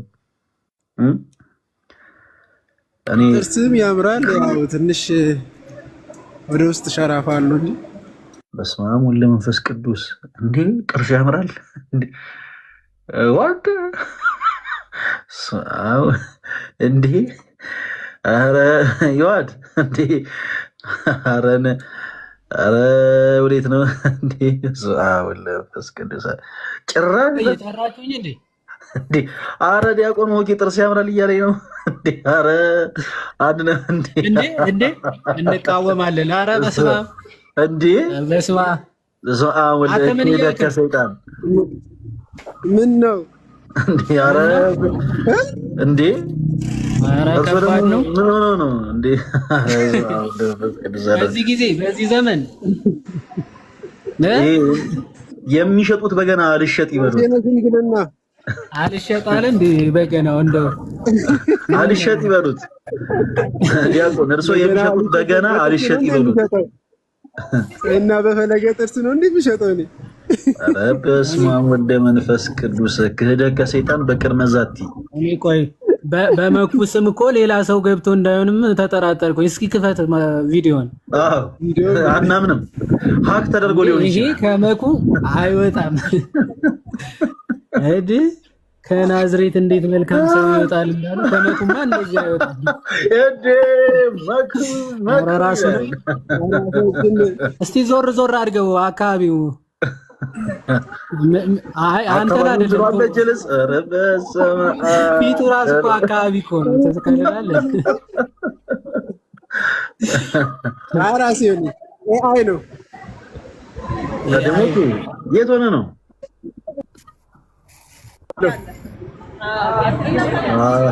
አሪፍ ነው፣ አሪፍ ነው። አደራ ግራ ቀኝ እየተሻገር የዋድና ምሳሌ ጋብዝ። በቃ ለዛሬ ይለፍልህ። ኧረ ተወኝ፣ እንዲህ ብለማ ግደለኝ፣ አልመጣም። ይለፍልህ ጭራሽ። አየህ የጾም ምግብ ሊጋብዝህ ይለፍልህ። በጾሙ አሁን ልታሳስተኝ ነው። ኦኬ አትጥፋ ብራዘር፣ በጣም እየጠፋ ነው። አትጥፋ። በነገራችን ላይ በዚህ አጋጣሚ እዚህ ውስጥ ያላችሁ ቶች ወንድሞች አንዳንዴ እባካችሁን ወንድሞችን ማገዝ ወቁበት። ለምሳሌ ዮሐዴ የዩቲዩብ ቻናል አለው። ምን ነበር ዮሐዴ የዩቲዩብ ቻናል ስም? ለነፍሴ ዩቲዩብ። ያ ዩቲዩብን የከፈትኩት ለስጋ አይደለም ለማለት ነው። እንበለ ስጋ ይትቀውም ነፍስ ትላለህ። እሺ እና ሁላችሁ እውነት ለነፍሳችሁ የሚሆን ነው። አዎ ለነፍሴ ዩቲዩብ ነው እና ፕሊስ እየገባችሁ ሁላችሁ ሰብስክራይብ አድርጉ የዩቲዩብ ቻናሉን። የእኛን እንኳን ተስፋ ቆርጠን ትተነዋል፣ ግን ዮሐዴ ዩቲዩብ ቻናል አለው ረዥም ጊዜ እንደውም እኛም ፕሮሞት ስናደርገው ነበረ እና በቻላችሁት አቅም እየገባችሁ ሁላችሁም ሰብስክራይብ አድርጉ። ዲያቆን ሞኬ ደግሞ እንግዲህ እጅግ በጣም የምታዩት ይሄ መልከ መልካም የሆነ ወንድማችን የበገና ትምህርት ያስተምራል። እነዚህ የመንፈሳዊ መሳሪያዎችን ያስተምራል። ትምህርት ቤትም አለው እና እነዚህ ክራር፣ ዋሽንት፣ በገናዎችን፣ ሌሎችንም እንደዚህ አይነት መንፈስ የሆኑ መሳሪያዎችን መማር የምትፈልጉ ክርስቲያኖቶች ወንድሞች ዲያቆን ሞኬን በውስጥ እያናገራችሁ መማር ትችላላችሁ። ምናልባት እንኳን ርቃችሁ ቢሆን እንደው እንዲማሩላችሁ የምትፈልጓቸው ሰዎችም ካሉ እንዲመዘገቡ እና እንዲማሩ ማድረግ ትችላላችሁ። ዲያቆን ሞኬ በዚህ መልኩ በጣም ብዙ ጊዜ ሰዎችን በማስተማር ደረጃ አገልግሏል እና ያው አበረታቱት። የመንፈሳዊ የሆኑ መሳሪያዎችንም በገናን ጨምሮ ማለት ነው ይሸጣል። ስለዚህ በገናዎችን አይ ቲንክ አገር ቤት ብቻ ሳይሆን ከሀገር ውጭም ትልካል አይደለ ሞኬ? ሁሉንም ሀገር እንልካለን። አዎ እና ሁለት አካላት አካውንቱን ፎሎ አድርጉ። አንደኛ ህዝበ ክርስቲያን የሆናችሁ አካውንቱን ፎሎ አድርጋችሁ በገና እየገዛችሁ ወደ ውጭ መላክ የምትፈልጉ ላኩ። እንደገና ደግሞ የገቢዎች ሰራተኛ ካላችሁም ደግሞ ወንድማችን ወደ ውጭ ድረስ እየላከ በዶላር እየተከፈለው ግብር የማይከፍል ሰው ስለሆነ ማለት ገቢና ወጪውን ብታጣሩልን ማለት ሌሎች አንዳንድ ጊዜ መንግስት ተቋማት ላይ የሚደረግ ነገር ስለሆነ ወንድማችን ይሄ እኮ ማለት እኮ አስመጪና ላኪ ነው ማለት ነው። ኤክስፖርት እያረከ የመንግስት አካላት ውስጥ ደግሞ ገባ እዛ አይ ነው አይ እንዴ ኤማ እኔ ለምን ፍትሃዊ ነው። እዚህ ውስጥ የገቢዎች ሰራተኛ ስፔሻሊ ፕሮቴስታንት የሆናችሁ ገቢዎች ውስጥ የምትሰሩ ሰዎች ካላችሁ ወንድማችን ፎሎ አድርጋችሁ ለእያንዳንዱ ለሸጠው ዕቃ ደረሰኝ ካልሰጣችሁ አሽጉበት። ራሴ ንግድ ፍቃድ አለኝ፣ የራሴ እንትን አለ። ይቅርታ አድርግልኝና አታቀሳስተር። እኔ ከመንግስት ጋር ሰላም ነኝ። አረ ይዋሪ ማስታወቂያ ይቀርብሻል። በስልክ የደነገጠው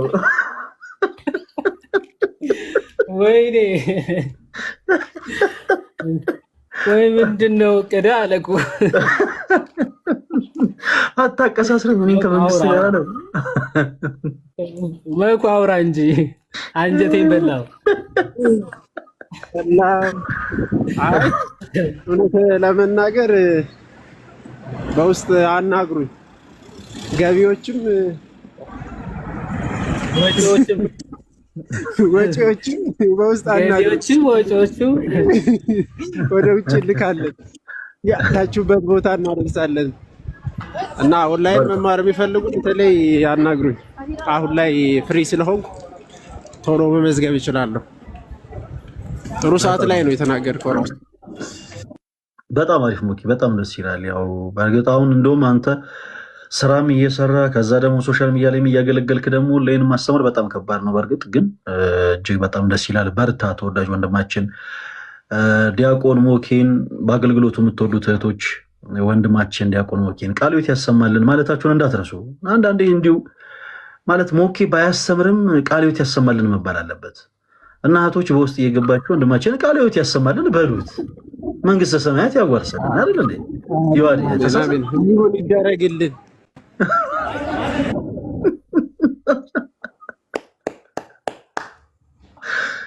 አጨበጨበ ይዋል ጭበናል ትላለህ አራጨብጭብ ጎበዝ አረ ሞኪ በጣም ነው የምንወደው እውነቴን ነው የምላችሁ በጣም የምንወደው ወንድማችን ነው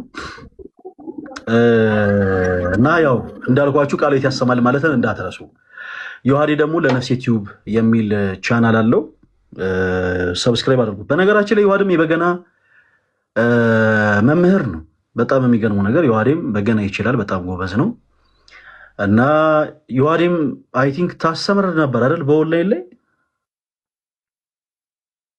አዎ ጀምሬ ነበረ ግን አሁን እንትን ብዬ ለጊዜው እያስተማርኩ አይደለም እስቲና ክራርም ባይዘው አስተምር ነበረ አሁን መኩ ላይ ፎከስ እና መኩ በጣም ፍሪ ስለሆነ አሁን ጥሩ ይዞታል እሱ በደንብ እንትን መማር የምትፈልጉ ውጭ ላይ ያላችሁ ምናምን መኩን አናግሩት ያስተምራል በአካልም ቡልቡላ እንትን ማርያም አይደለ ምን ህንጻ ነበረ ቡልቡላ ማርያም ህንጻ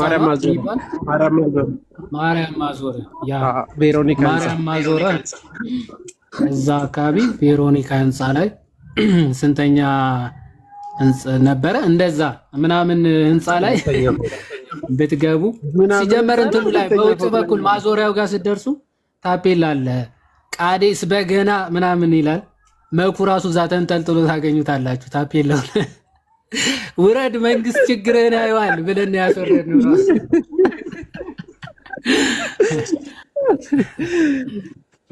ሁለታችሁ መታችኋል በነገራችን ላይ እንዳጋጣሚ ሆኖ ፈለገ መጥቶ በገና ወስዶ ነው የተመለሰ የሚገርም በገና አዎ በጣም በጣም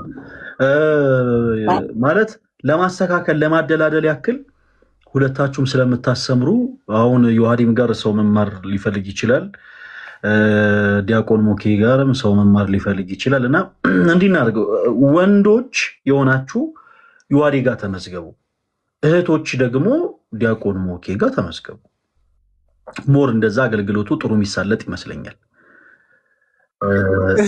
ለምንድን ነው ያ እሺ እኔ በመኩ ስለመጣ እንጂ ለምልክት አለ እና አልገባኝም ማለት እህቶች ምን ጋር የሚመዝገቡ ነው ተቃውሞ እኔ ማን አለኝ አራት አይ እውነቱ ነው አንድ ቁንና መጀመሪያ እንጠብቅ ትላለህ እህቶች እንደተባለው ቃል ይዳሰማን ባትመዘገቡ ራሳቸው ስለሚጠብቁ ነው መሰለኝ ቢያንስ ዋጋ ይጠይቁ ተው አንተ ተው ዋጋ ይጠይቁ ከዛ አንችልም የማይከብደናል በሉ ዝም ብላችሁ መኩን ለማውራት የምትፈልጉ ለመማር ፈልጌ ነበር ብሩ ግን አልቻልኩትም በሉት ኮዱ እንደዛ ነው የሚገባው መኩ